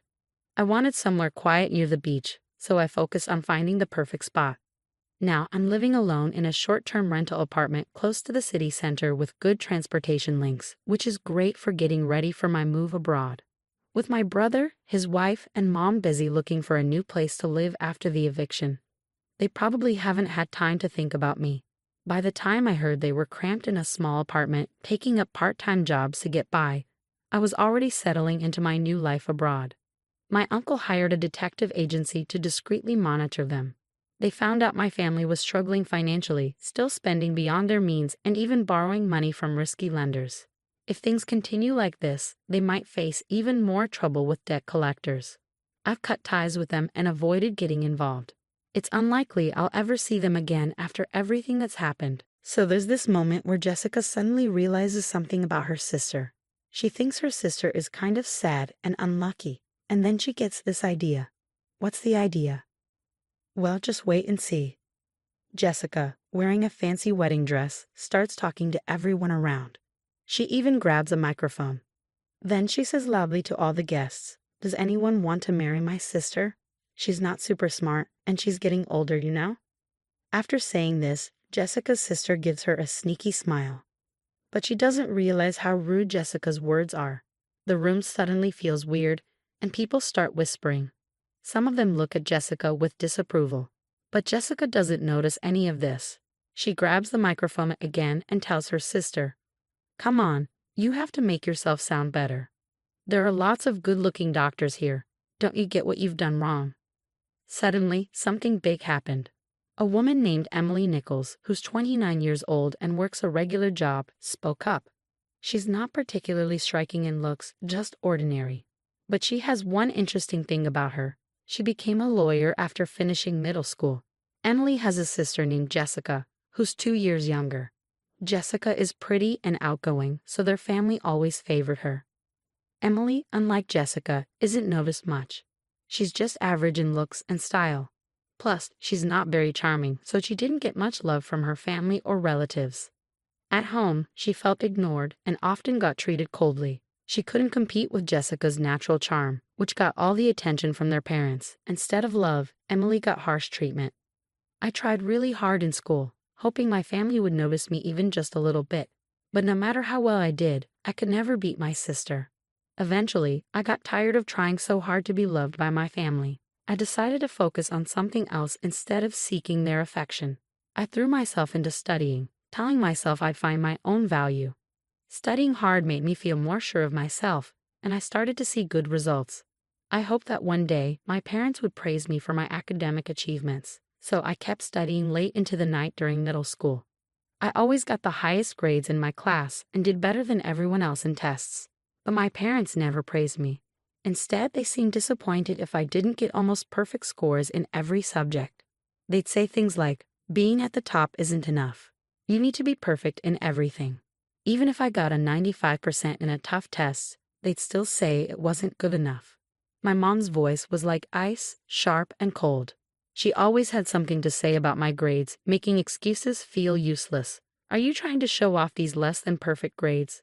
she'd say, making me feel small. All I could do was mumble an apology. "Yes, I'm sorry," I'd say quietly. No matter how hard I tried, my grades never seemed good enough for my parents. They never appreciated my efforts. If I didn't get a perfect score, they'd scold me. But what hurt more than their coldness was when my sister Jessica said seemingly innocent things. "Oh, are you getting in trouble again?" she'd say, barging into my room and smirking at my report card. Getting scolded even with good grades? That's sad. I get praise even for barely passing. Then she'd pretend to be concerned, saying, "I thought you were feeling down." But I guess I was wrong. "If you were really worried, you wouldn't talk to me like that." "That was my report card," I said. "See, that's your problem. You're always so standoffish. That's why Mom and Dad don't show you love. It's because of that," Jessica replied, her eyes cold and full of contempt. Even as she walked away, I could still feel her disdain. After she left, I heard her cheerful laughter with our parents from the living room. I should have been used to this by now, but I couldn't stop the sadness that welled up inside me. Tears streamed down my face. In my hand was my report card, now crumpled from my tight grip. I made a new resolve to stand on my own and escape this suffocating family environment. I decided that excelling in my studies and improving my abilities was the key to my freedom. From that moment on, I promised myself I would make it happen. I threw myself into my studies with even more determination than before. One day, as the autumn breeze blew through the classroom windows, my father made an unexpected announcement. "Emily, you will not go to high school. You need to start looking for a job immediately," he said coldly. I was shocked and didn't know what to say. "Why would you say that?" I asked, trying to hide my confusion. My father replied, "It's not worth investing more in you. If you want to go to high school, you'll have to pay for it yourself. If you can't do that, you'll have to give up." "But I'm still in middle school. I can't get a job that pays enough. How am I supposed to?" I tried to argue, but he wouldn't listen. "Then you'll just have to accept it. Your mother and I have decided to focus our finances on Jessica. We can't afford to spend more on you," he said firmly. "That's not fair." I screamed internally, but my father's decision was final. His harsh words seemed to drain all the color from my world, turning everything gray. My mother and sister watched me with unhidden smiles, clearly pleased. Now, I understand there were options to cover high school expenses, like finding schools with tuition waivers or scholarships. But back then, I didn't know about these options, and I felt devastated by the end of my educational path. From that day, my passion for learning faded quickly. The praise from my homeroom teacher, who admired my grades, felt empty. With no support for my education at home, my hopes of continuing my studies seemed impossible. After middle school, I started working at a local factory. I wasn't old enough to live on my own, so I worked hard until I turned 18. Most of my salary went to the household, and I saved the small amount I kept for myself.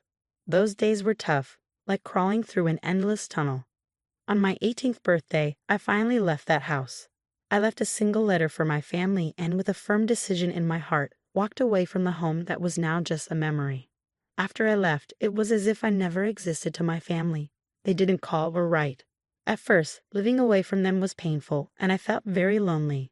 But over time, work kept me busy, and the loneliness faded. Living independently, the stress from home disappeared, and I felt a new sense of mental freedom. This peace of mind reignited my enthusiasm. I regained my love for learning and decided to start studying again. I began with the basics, reviewing diligently. The joy of learning filled my heart once more, and soon I was studying with ease. I moved on to high school textbooks and started reading extensively. During my reading journey, I became fascinated by books on law, which sparked a deep interest in the legal profession. Although I had only finished junior high, the idea of becoming a lawyer seemed far-fetched. But then I learned about the preliminary examination system, which opened up new possibilities for me. This system offered a chance for someone with my educational background to take the bar exam. Armed with this new information, I intensified my dedication to studying. I used every possible moment at home and during breaks at work to memorize legal terms. During lunch, I would eat while studying for the bar exam. My workplace was full of older colleagues, most around my parents' age. They noticed my efforts and came together to support me.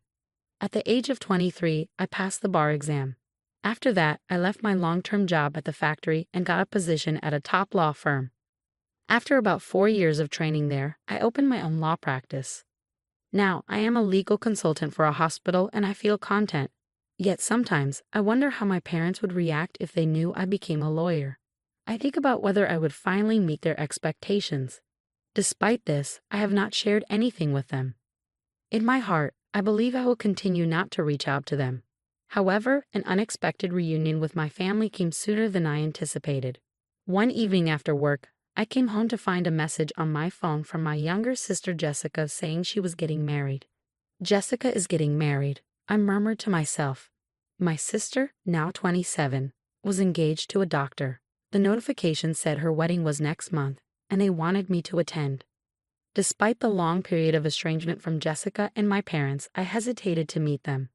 But as a family member, I couldn't ignore the significant event. So I replied that I would attend. My sister quickly responded with the exact date and location of the ceremony. Her message ended with, "Don't forget the wedding gift," which made me smile wryly. It seemed Jessica was more interested in the gift than in wholeheartedly welcoming me. I decided to use the wedding as an opportunity to reunite with the family and then part ways again. On the day of Jessica's wedding, I, Donna, carefully chose a blue dress and headed to the venue. After completing the entrance formalities, I took my seat in the family area where my father and mother were already seated. "You have some nerve showing up here. You must be doing well for yourself with the meager earnings from the factory," my father said coldly. "Indeed, you're right. Introducing someone like her as family does not do us any credit as parents," my mother added disdainfully. "Jessica shouldn't have invited someone like you," my father continued. I told them exactly that, but they insisted on receiving the celebration money regardless. My mother said quietly, right in front of me. They continued their conversation without hesitation, ignoring my presence.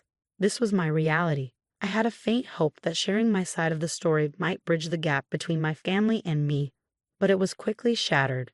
Both my father and mother avoided talking to me completely. In the silence, I glanced around the venue and noticed some familiar faces on the groom's side. Haven't I seen that person somewhere before? I wondered, feeling a sense of déjà vu. As I tried to remember, I looked up the groom's name, and my suspicion turned into certainty. The connection I had anticipated became clear, and I couldn't entirely hide my surprise. It felt like a twist of fate. However, I decided to keep my emotions in check and quietly participate in the ceremony. As the program proceeded, the bride and groom made a glamorous entrance, followed by his team. Guests offered warm words and entertaining performances, softening the atmosphere. Time passed, and the banquet gradually shifted to dinner and then to photo-taking sessions. Throughout this time, my parents got up without acknowledging my presence and moved towards the front where the bride and groom awaited. Jessica, like a magnet, clung close to them, smiling happily in each photograph taken. I pretended not to feel anything and focused silently on the meal in front of me. But unexpectedly, my sister Jessica approached me. She came closer with a smile, but her eyes had a spark of something more than excitement to see her sister after so many years. It seemed like she had an ulterior motive. "Big sis, it's been such a long time, hasn't it? Are you happy to spend time together like this?" she asked lightly. I nodded quietly, expressing my genuine thoughts. "Yes, the banquet food is really wonderful," I replied with a sarcastic smile. Jessica continued, "You can't get such luxurious food at the factory you work at, can you? You should be grateful for this opportunity." Something inside me felt like it was being torn apart, but I didn't show it on my face. Jessica's words grew sharper, cutting into me with a taunting edge. "Oh dear, did I upset you? I'm sorry, but it's natural for you to be envious, isn't it? Your little sister marrying a doctor and all." The phrase "I'm sorry" slipped from her mouth flippantly, as if it were a meaningless ornament. I kept my expression unchanged and quietly waited for her next move. Then Jessica whispered in my ear, "Big sis, because I feel sorry for you, I've come up with a great idea." Despite maintaining my composure, I asked with suspicion, "A great idea? What is it?" Jessica replied with satisfaction, "You'll see, just watch closely."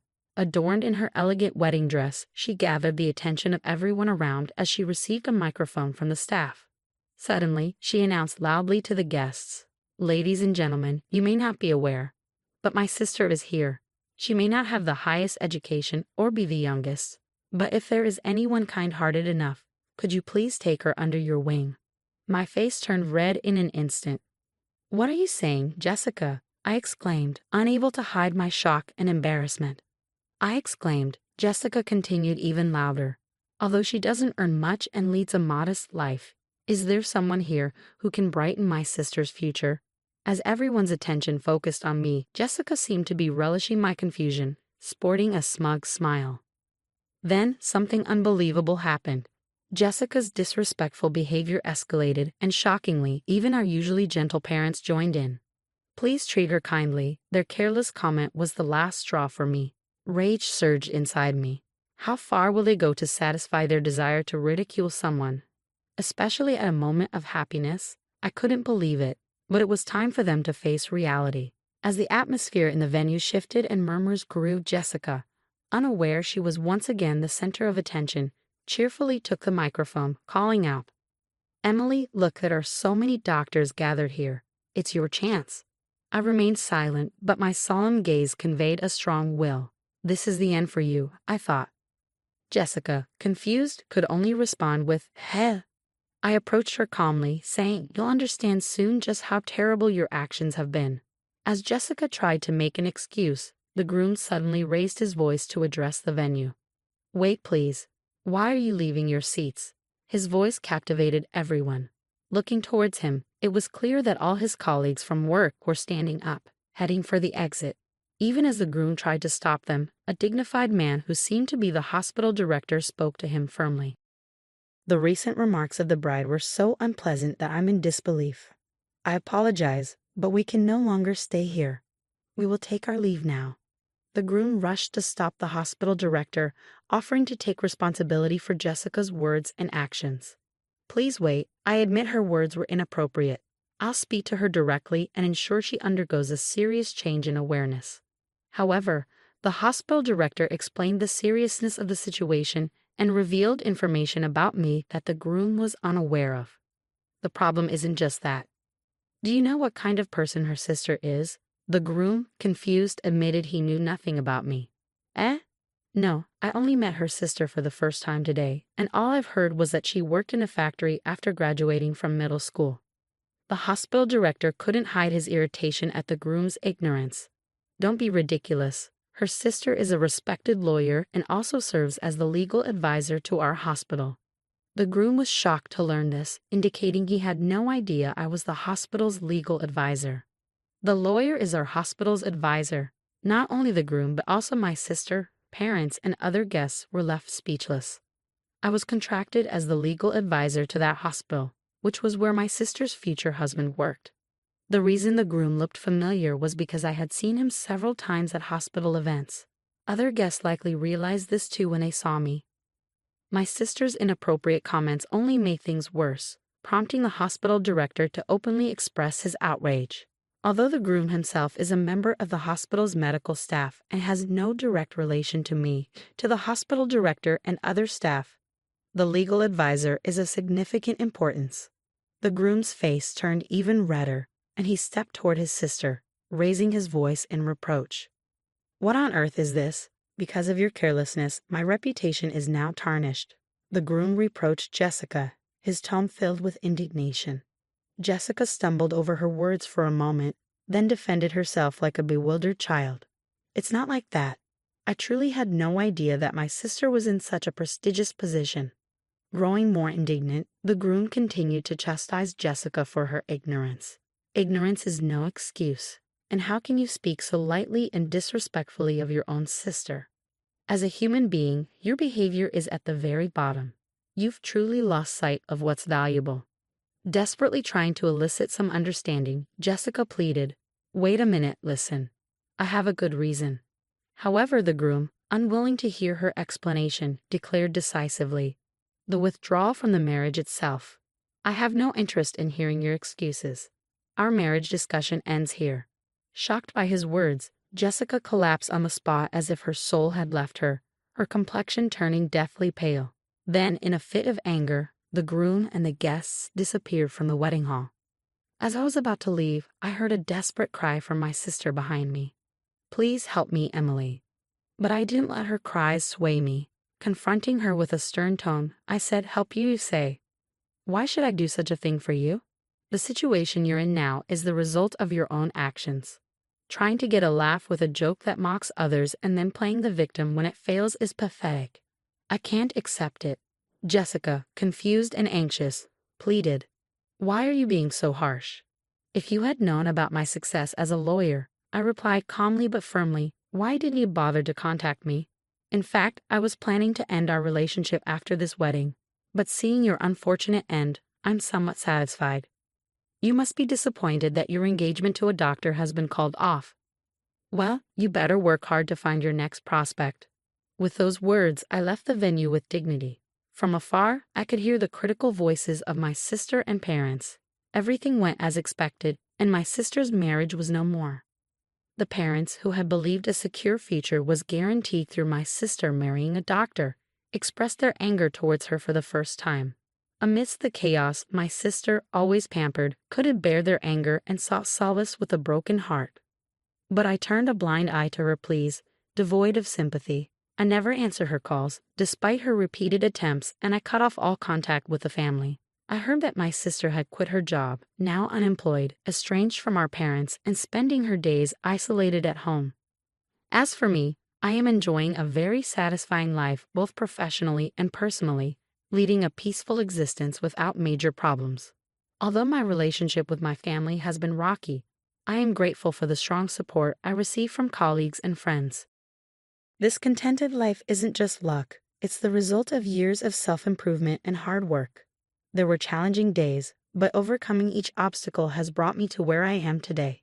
Reflecting on my past struggles and their impact on my growth, I aspire to continue living a fulfilling life at my own pace, setting achievable goals while minimizing stress. My full name is Rebecca Smith. I'm 32 years old, and I married my husband, Michael, about 3 years ago in the spring. Our relationship is great, and we are also very close to his sister, Emily. We get along like sisters. This story involves a man named Daniel, who later married Emily. Michael and I have been together for over 10 years, even before we got married, so we are like parents to Emily. We always wished for her happiness and took care of her. Because of this, when Emily got a marriage proposal from her fiancé, she wanted to introduce him to us, her second parents.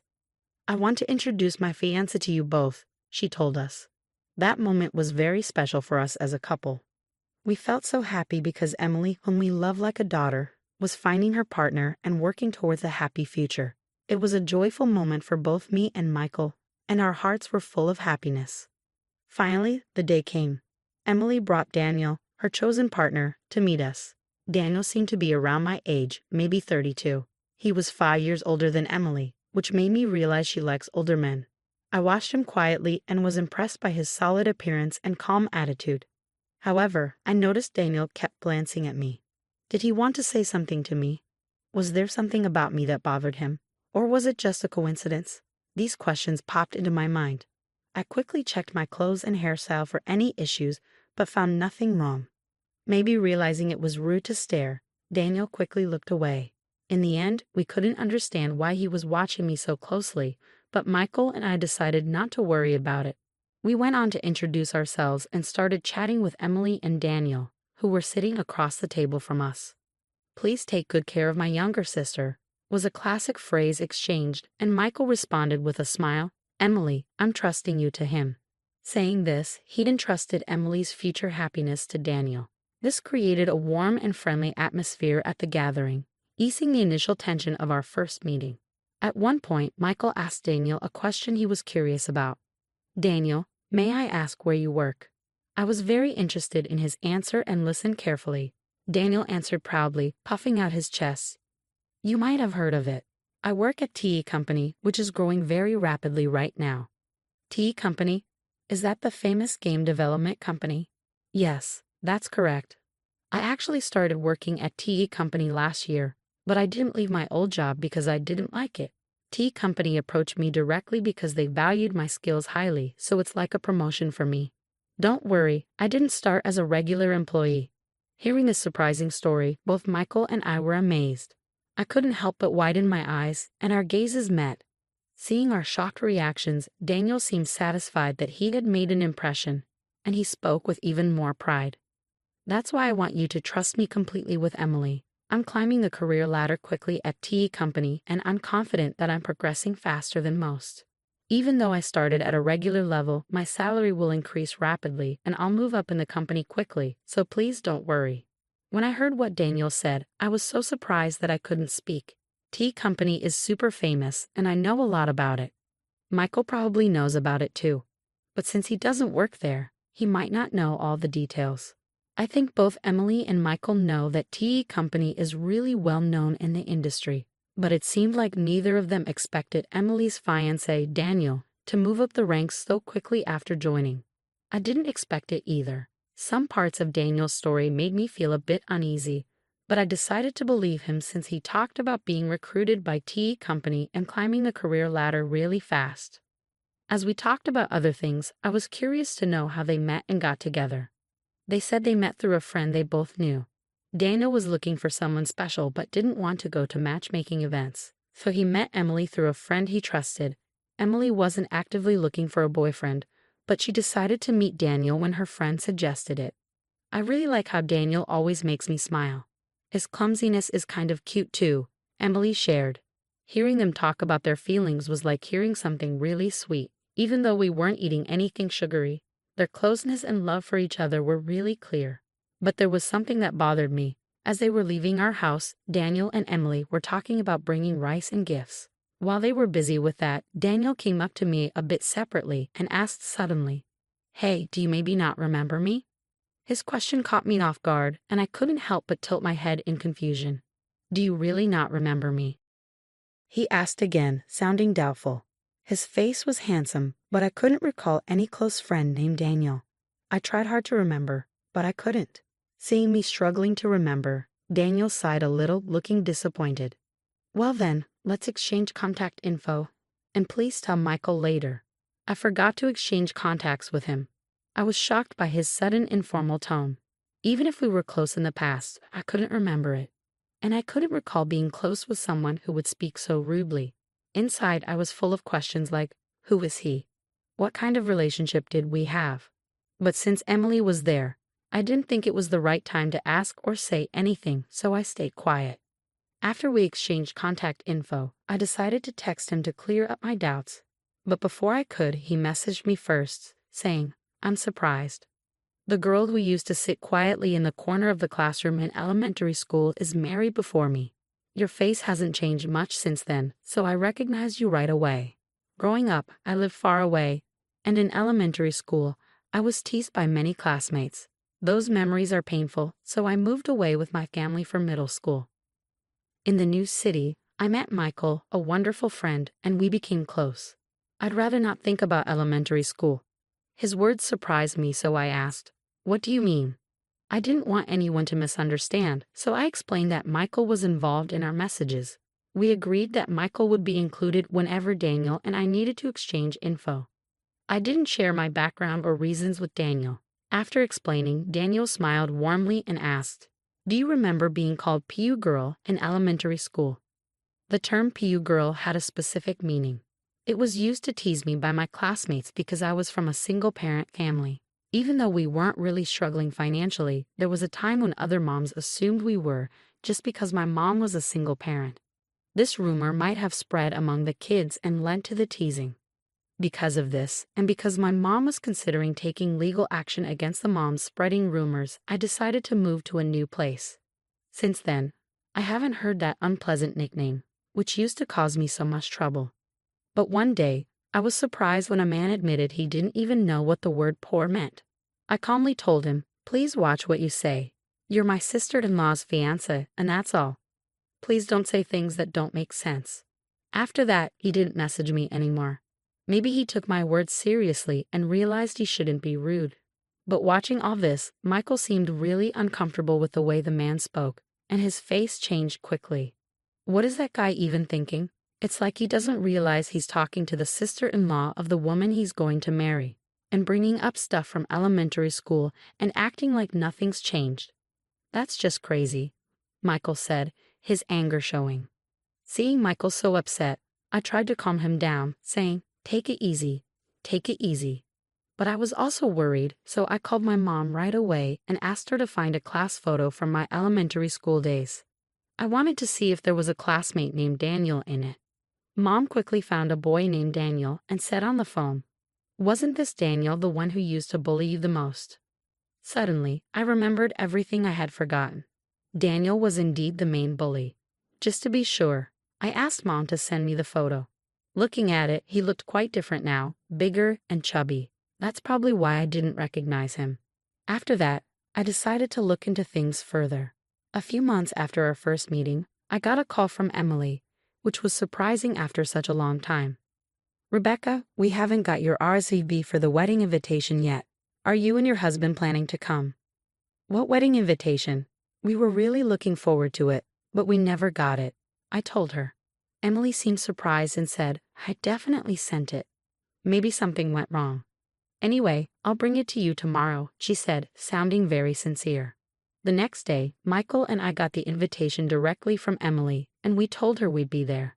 At that point, we had no idea what would happen at the wedding or how it would affect us.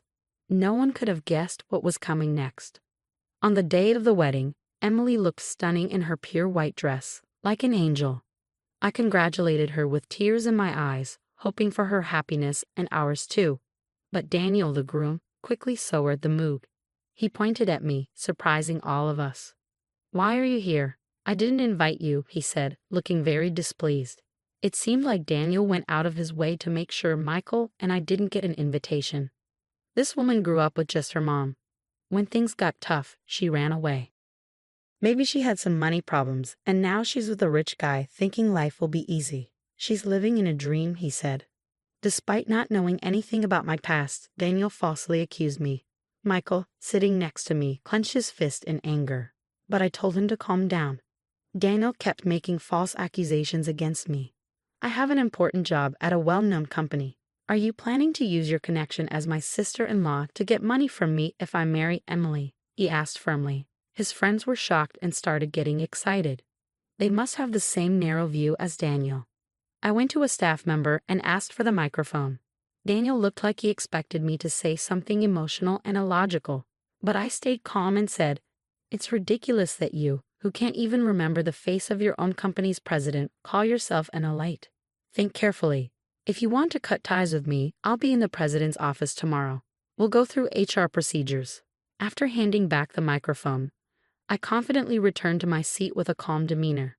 Michael stood up and walked towards the exit. Soon after, Emily followed him. Seeing this, Daniel called out to her, "Wait, why are you leaving too? I'm just trying to end things with her. If that's the case, there shouldn't be any problems, right?"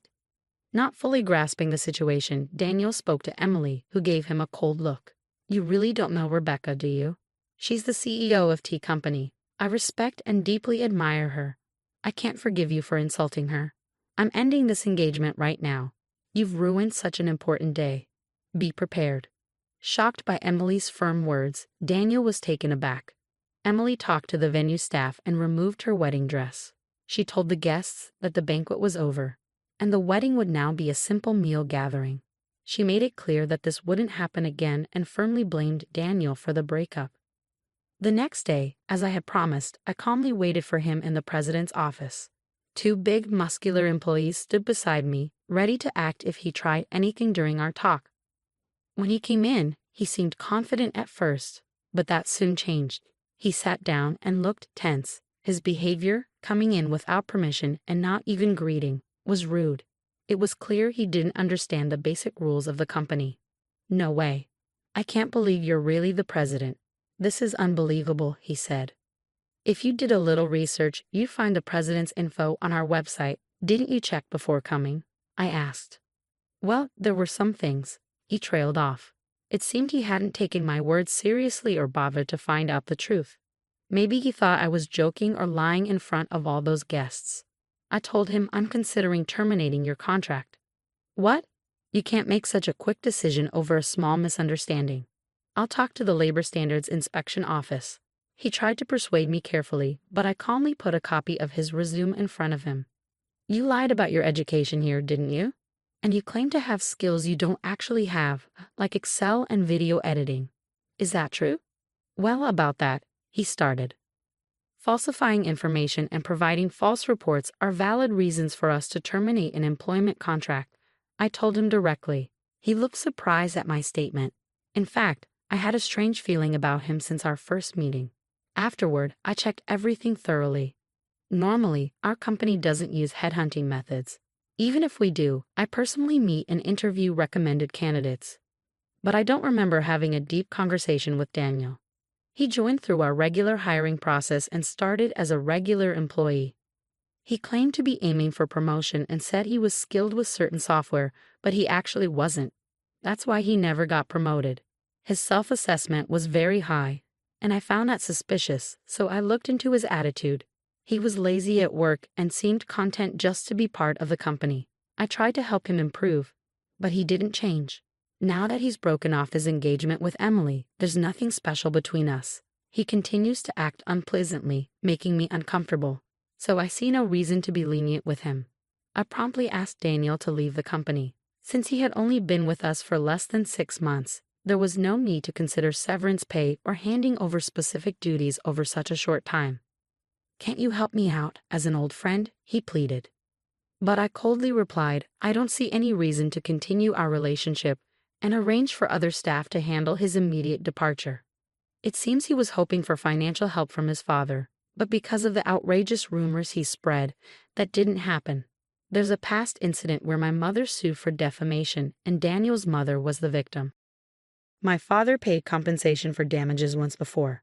Faced with a similar situation with his son demanding compensation, my father likely reached his limit, stopped providing financial support, and cut ties with them completely. Afterward, Daniel took care of his elderly mother while being pursued for compensation. Eventually, he vanished, seemingly taken away by people in all black clothing, and nobody knows where he is now. Someone might eventually come forward with information about his whereabouts, but I have no plans to actively search for him. Initially, Emily was deeply hurt when she learned about her fiancé's background. But time heals, and about 6 months have passed.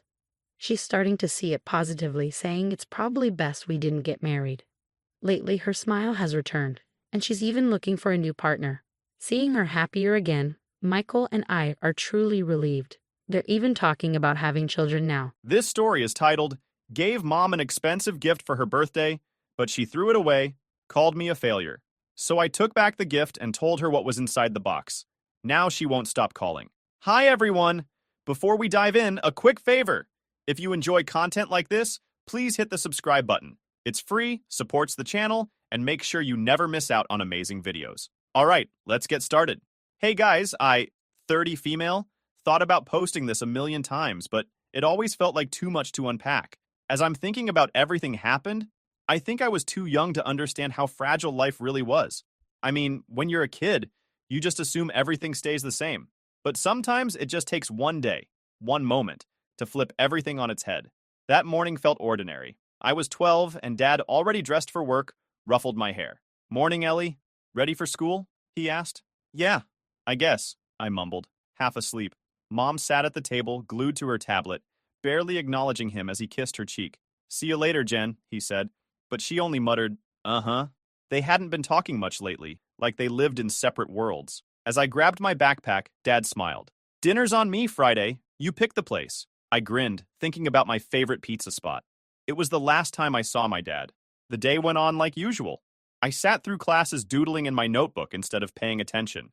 Then suddenly, during my last class, the principal came and asked me to follow her to her office. When we got there, Mom was already sitting in one of the chairs. She looked normal. She wasn't crying, but she was holding a tissue in her hand. "Ellie," she started, "your dad passed away today." I froze. "Passed away? What did that even mean?" "What?" I managed to ask. She sighed, like she didn't want to have to explain. "He collapsed at work. They think it was a heart attack. My dad was only 43. He wasn't sick or anything.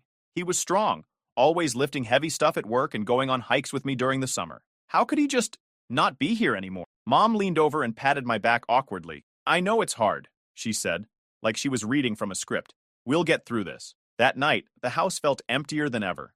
I didn't understand how someone could just be gone.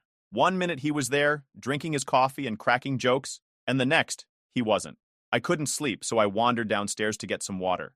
That's when I heard Mom talking on the phone in the living room. She was talking to her friend, and I heard her saying, "Honestly, Marlene," she said, "this might be a blessing in disguise. Being a widow is so much easier than going through a messy divorce." She kept talking, and I couldn't help but listen. Now I don't have to deal with lawyers or splitting anything. The house is mine. The savings are mine. I'll just play the grieving widow for a while. It's not like anyone will question it. I felt like I was going to throw up as I stood there in the dark hallway. Was this real? Did my mom just say that? She laughed, a smug laugh, and I had to clamp my hand over my mouth to keep from screaming. I couldn't believe what I was hearing. My dad, the man who had done everything for her, was gone, and she was already thinking about what she could gain from it. The funeral was a blur. I wore a black dress that didn't fit quite right because we'd bought it last minute. People kept coming up to me saying how sorry they were, how much Dad meant to them. Mom sat at the front, dabbing her eyes with a tissue every so often. To everyone else, she looked like a grieving widow. Aunt Marcy was the only one who seemed to see through it. She pulled me aside after the service and hugged me tight. "You're going to be okay, Ellie," she said softly. "You're stronger than you know." I wanted to believe her, but I wasn't sure how. After the funeral, the house felt like a ghost town. It wasn't just Dad's absence that made it feel empty, though that alone was like a giant hole in the middle of everything. But something heavier lingered. Mom couldn't even look at me without her face twisting into something between disgust and pity. "You look just like him," she snapped once. "No wonder you're so awkward." She treated me like I didn't belong, as if everything I did was a reminder of the life she wanted to erase. The more she threw herself into cleaning out Dad's things and redecorating the house, the clearer it became. She wasn't just grieving. She was rebuilding. And I wasn't part of the blueprint. The day after the memorial, Mom started making changes. She went through Dad's closet, pulled out all his clothes and dumped them in black trash bags. A week later, she started talking about making renovations to the house. "We need to move forward, Ellie," she said one morning over breakfast. "The living room could really use a fresh coat of paint. Maybe something brighter, more cheerful." Every time I tried to stop her, she brushed me off. So I kept silent. As the weeks went on, the changes kept coming. It was like she was erasing him, bit by bit, until there was nothing left. I tried to talk to Aunt Marcy about it one night when I stayed over at her house. "She's acting like Dad didn't even matter." Marcy said, "Your mom's always been complicated," she said carefully. "I know this isn't easy for you, Ellie, but just remember, you're not responsible for how she copes. You've got to focus on yourself, okay?" I nodded, but her words didn't make me feel any better. 3 months after Dad's memorial, my mom decided to surprise me. We were eating dinner together. Just the two of us, like always. So, she started, not looking up. I've been seeing someone. I gave her a glare. I was totally shocked. What? She glanced at me and said casually, I met someone at work, she said, like it was no big deal. His name is Mark. He's very kind and stable. I think you'll like him. I stared at her. So you're dating? Yes, Ellie, she said, rolling her eyes. I'm not dead. I remember feeling disgusted at that moment. I didn't know how to respond. It had been just 3 months since Dad had died, and she was already moving on like he'd been a phase in her life instead of her husband. And just like that, I started coming home to find Mark having dinner with my mom. Mark was a middle-class guy with a steady job. He wasn't flashy or wealthy, but he could afford things we usually didn't, like brand-name sneakers for his kids, or the occasional weekend trip to the mountains. It was clear Mom saw potential in him, not just as a partner, but as someone who could elevate her life in ways Dad never could. She latched onto him quickly, her behavior shifting almost overnight. Suddenly, she was cooking elaborate meals, the kind we never had growing up. Mark had 2 kids from his previous marriage, which he mentioned casually the first time we met. He said it like it was no big deal, but the moment stuck with me. I couldn't help but wonder what they were like and how they fit into this new dynamic. Dinners quickly became awkward. Mom laughed at all of Mark's jokes, her laugh a little too high-pitched and forced, and she kept glancing at me like she was waiting for me to join in. Mark, on the other hand, didn't say much to me. He kept his distance, only asking a few questions about school before going back to his meal. Over time, I got used to him being around, even if it still felt off. He wasn't mean or unkind, just distant. I didn't know if it was intentional or if he just didn't know how to connect with me. Either way, I learned to keep my interactions with him surface level, nodding and answering when necessary, but never offering much. Then, one evening, everything shifted. Mom announced it. Ellie, Mark and I are getting married, she said, smiling like a teenager. Isn't it wonderful? I didn't know what to say. It wasn't wonderful. It wasn't even okay. But Mom was looking at me with that expectant expression, the one that told me she wasn't asking for my opinion. She was telling me how I was supposed to feel. That's great, I said, forcing a smile. Mark and Mom got married in a small ceremony a few months later. My mom seemed lighter, happier, like she was trying on a new personality that fit better than the one she'd had with Dad. After the wedding, Mark and his kids, Bryce and Olivia, moved into our house. That's when everything really started to change. When Mark and his kids moved in, Mom threw herself into making them feel at home. New clothes, fancy meals, even redecorating their rooms, while I was left with hand-me-downs and silence. I've done enough for you, she'd say whenever I asked for anything. Why don't you try earning your keep for once? It was clear she was building a new family, and I wasn't part of it. Bryce and Olivia were close to my age. Bryce was 14 and Olivia was 13, but we couldn't have been more different. They both came with a lot of stuff: designer clothes, high-end electronics, and a sense of rudeness that took up more space than their luggage. Within a week, Bryce had claimed the second largest bedroom in the house, and Olivia had turned my old art corner into her creative studio. Mom didn't ask me how I felt about any of it. We need to make them feel at home, she said when I tried to bring it up. Don't be selfish, Ellie. I wasn't trying to be selfish. I just wanted to feel like I still mattered in my own house. Life with Mark and his kids quickly turned into a balancing act, where I was the one constantly left off the scale. Mom changed a lot. She was always running around doing things for Bryce and Olivia, taking them to soccer games, helping with school projects, buying art supplies, and I was left to fend for myself. Mark wasn't much better. He treated me like an afterthought, someone who was there but didn't really matter. He'd pat my shoulder and say things like, "Hey, kiddo," but he never tried to get to know me. Most of the time, he was too busy doting on Bryce and Olivia to notice I existed.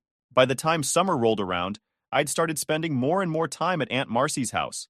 Her little cottage felt like a safe haven, a place where I could just exist without feeling like I had to fight for space. Marcy said one evening, watching me unpack my overnight bag for what felt like the 100th time, "You don't deserve this.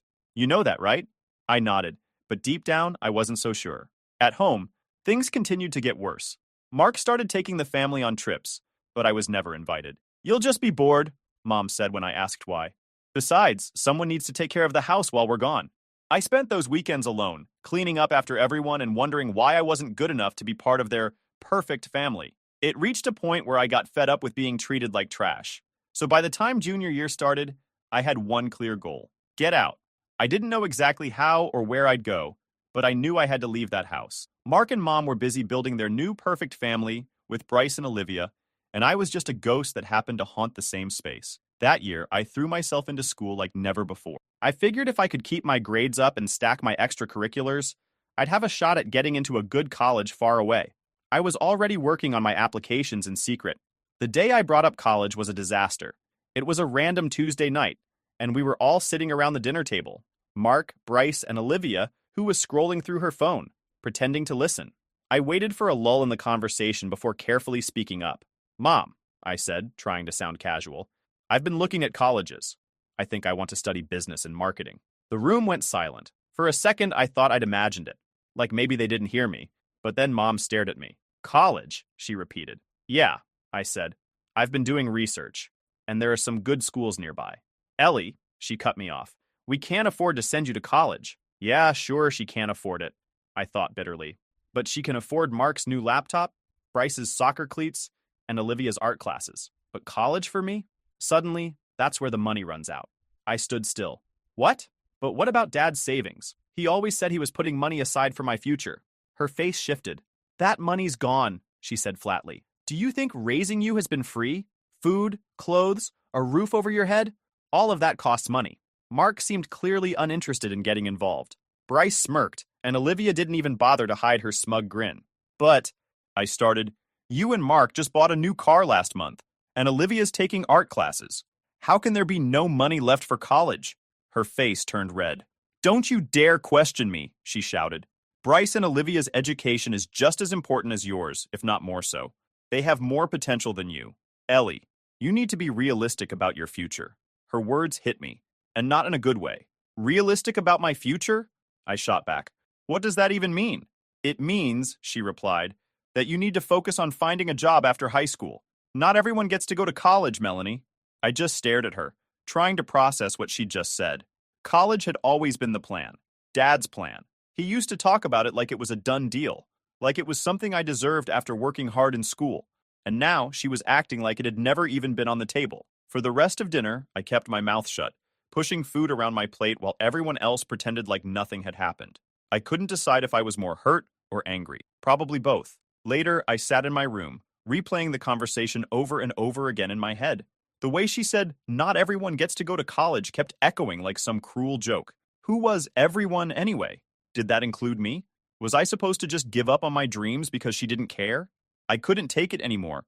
I grabbed my phone and called Aunt Marcy. It was late, but I knew she'd pick up. She always did. When she picked up, I broke down and told her everything. The dinner, the money, the way Mom had dismissed me like I didn't matter.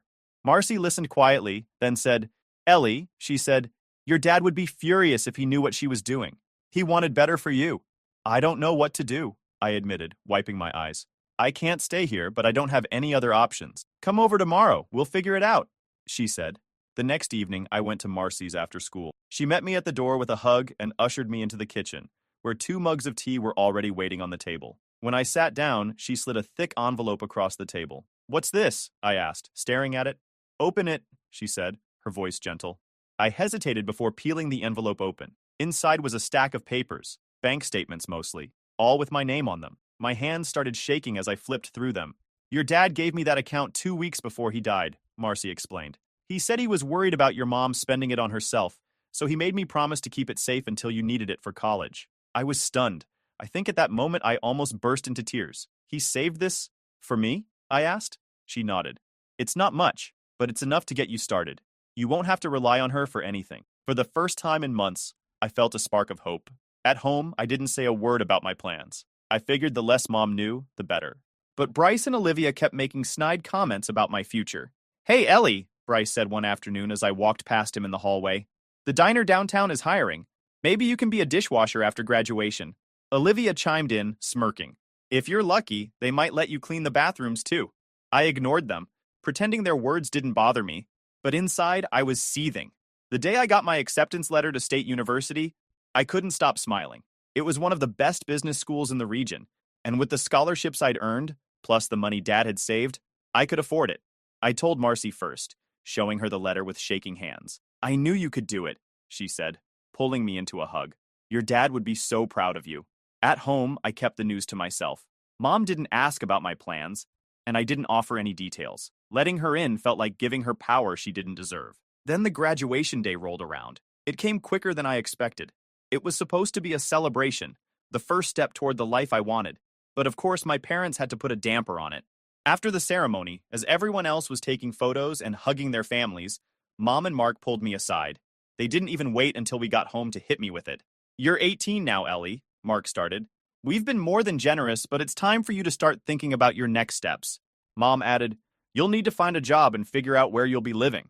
You can't stay here forever." I stood there, stunned. They weren't even trying to hide their eagerness to get rid of me. I managed to nod and mumble something like, "I understand." I smiled calmly. "I'll be moved out by next week," before walking away. They looked confused. I think they imagined me to break down and throw a tantrum. But Mike managed to say, "Oh, well, good. That's very mature of you." That's it. They didn't even ask me where I'm planning to go. They were too relieved that I'd agreed easily. I didn't want their words to affect me, so I looked into the crowd and found Marcy. It felt like stepping into a safe harbor. She hugged me tight, whispering, "You did it, kiddo. You're going to do amazing things." I smiled through the sting of my parents' words, feeling lighter than I had in years. This wasn't just graduation day. It was my freedom day. This was the beginning of a life that was truly mine. The day I finally packed my bags, I waited until the house was empty. Marcy came to pick me up, and as I loaded everything into the back of her car, I felt a strange mix of relief and fear. This was it. I was leaving, and there was no turning back. "Are you ready?" Marcy asked, watching me carefully. I nodded. "Yeah, I'm ready." We drove to the apartment I'd arranged near campus, thanks to a combination of scholarships and the money Dad had saved. Marcy helped me unpack, giving me advice about everything from meal planning to budgeting. She even stocked my fridge with groceries before she left. As I stood in the middle of my new apartment that evening, I felt a sense of freedom I hadn't experienced before. The next few months were a whirlwind of classes, part-time work, and navigating life on my own. My university wasn't too far from home, but it felt like a completely different world. I made a few friends, including my roommate, Kayla. She was bubbly and outgoing, the kind of person who could make friends in a room full of strangers. One night, Kayla and I were sitting in our shared kitchen, eating noodles and talking about our families. "What about your parents?" she asked. I hesitated, unsure how much to say. "It's complicated," I replied. She nodded. "I get that. Families can be messy." That was the thing about Kayla. She didn't push. She accepted my vague answers without prying, which made it easier to open up over time. After my first semester, I finally started to feel settled. Between classes, my internship at a small marketing firm, and weekends working at a cafe, I stayed busy and away from thoughts of home. The internship was a turning point. My boss once said, "Ellie, you've got a good eye for this kind of thing. Stick with it. You've got potential." Hearing that from someone outside Marcy was the confidence boost I didn't know I needed. By senior year, I had worked my way up to a part-time role as a junior account manager while keeping my grades high. Graduation day felt surreal, with Marcy cheering louder than anyone. Soon after, I landed my first full-time job at a reputable mid-sized firm, and the opportunities only grew from there. Then came the biggest surprise. My boss called me into her office one morning. I figured it was about one of the projects I'd been leading, so I walked in with my notebook ready to take notes. Instead, she slid a folder across the desk with my name on it and said, "We've been watching your work, and the board agrees. It's time." I blinked, unsure what she meant, until she added, "We're promoting you to Senior Marketing Director." Congratulations! I opened the folder, and there it was, the official offer. My eyes immediately landed on the salary, and I froze. I mean, I had to read it twice to make sure I wasn't seeing things. It was way more than I'd ever imagined. I tried to play it cool, but inside, I was freaking out. This wasn't just a pay bump. This was life-changing, and the perks felt like stepping into a new world. When my first bonus rolled in, I knew exactly what I wanted to do. My Honda Civic had been a loyal sidekick for years, but it was time to level up. I headed to the dealership and drove out in a black Mercedes I'd been dreaming about since college. By the time I was 30, I'd achieved more than I ever thought possible. I owned a beautiful condo downtown, drove my dream car, and had a job I loved. But most importantly, I'd built a life I was proud of. Despite everything I'd accomplished over the years, Mom hadn't reached out once. I wasn't surprised, but a small part of me had always hoped she might call or send a message, something to acknowledge my success. But silence was all I got. Sometimes, though, I found myself scrolling through their Facebook profiles, even though I knew it wasn't healthy. Mom's posts were carefully curated snapshots of a life she wanted the world to believe in. Bryce holding his soccer trophies, Olivia smiling next to her paintings, or family pictures from their latest trip to the mountains. There was never a single mention of it, as though I'd never existed. One day, I was scrolling through Mark's posts, which always made me laugh. He had this way of presenting himself like he was living the high life, though I knew better. There he'd be, standing next to his used SUV with captions like, "Hard work pays off. Feeling blessed to provide for my amazing family." I couldn't help but laugh as I read his posts while I parked in the garage of my luxury condo after closing a deal worth more than Mark probably made in a year. It wasn't that I wanted to mock him, but the gap between his performative wealth and what I'd quietly earned was almost comical. At that moment, a Facebook message popped up from my mom. It caught me completely off guard. "Ellie, it's your mother. My 53rd birthday is coming up next month, and I'm having a celebration at this fancy restaurant, Le Chateau. You've probably never even heard of it. It's not the kind of place people like you usually go to. Anyway, you'll attend, won't you? It's on the 12th at 7 p.m. Don't be late and don't embarrass me."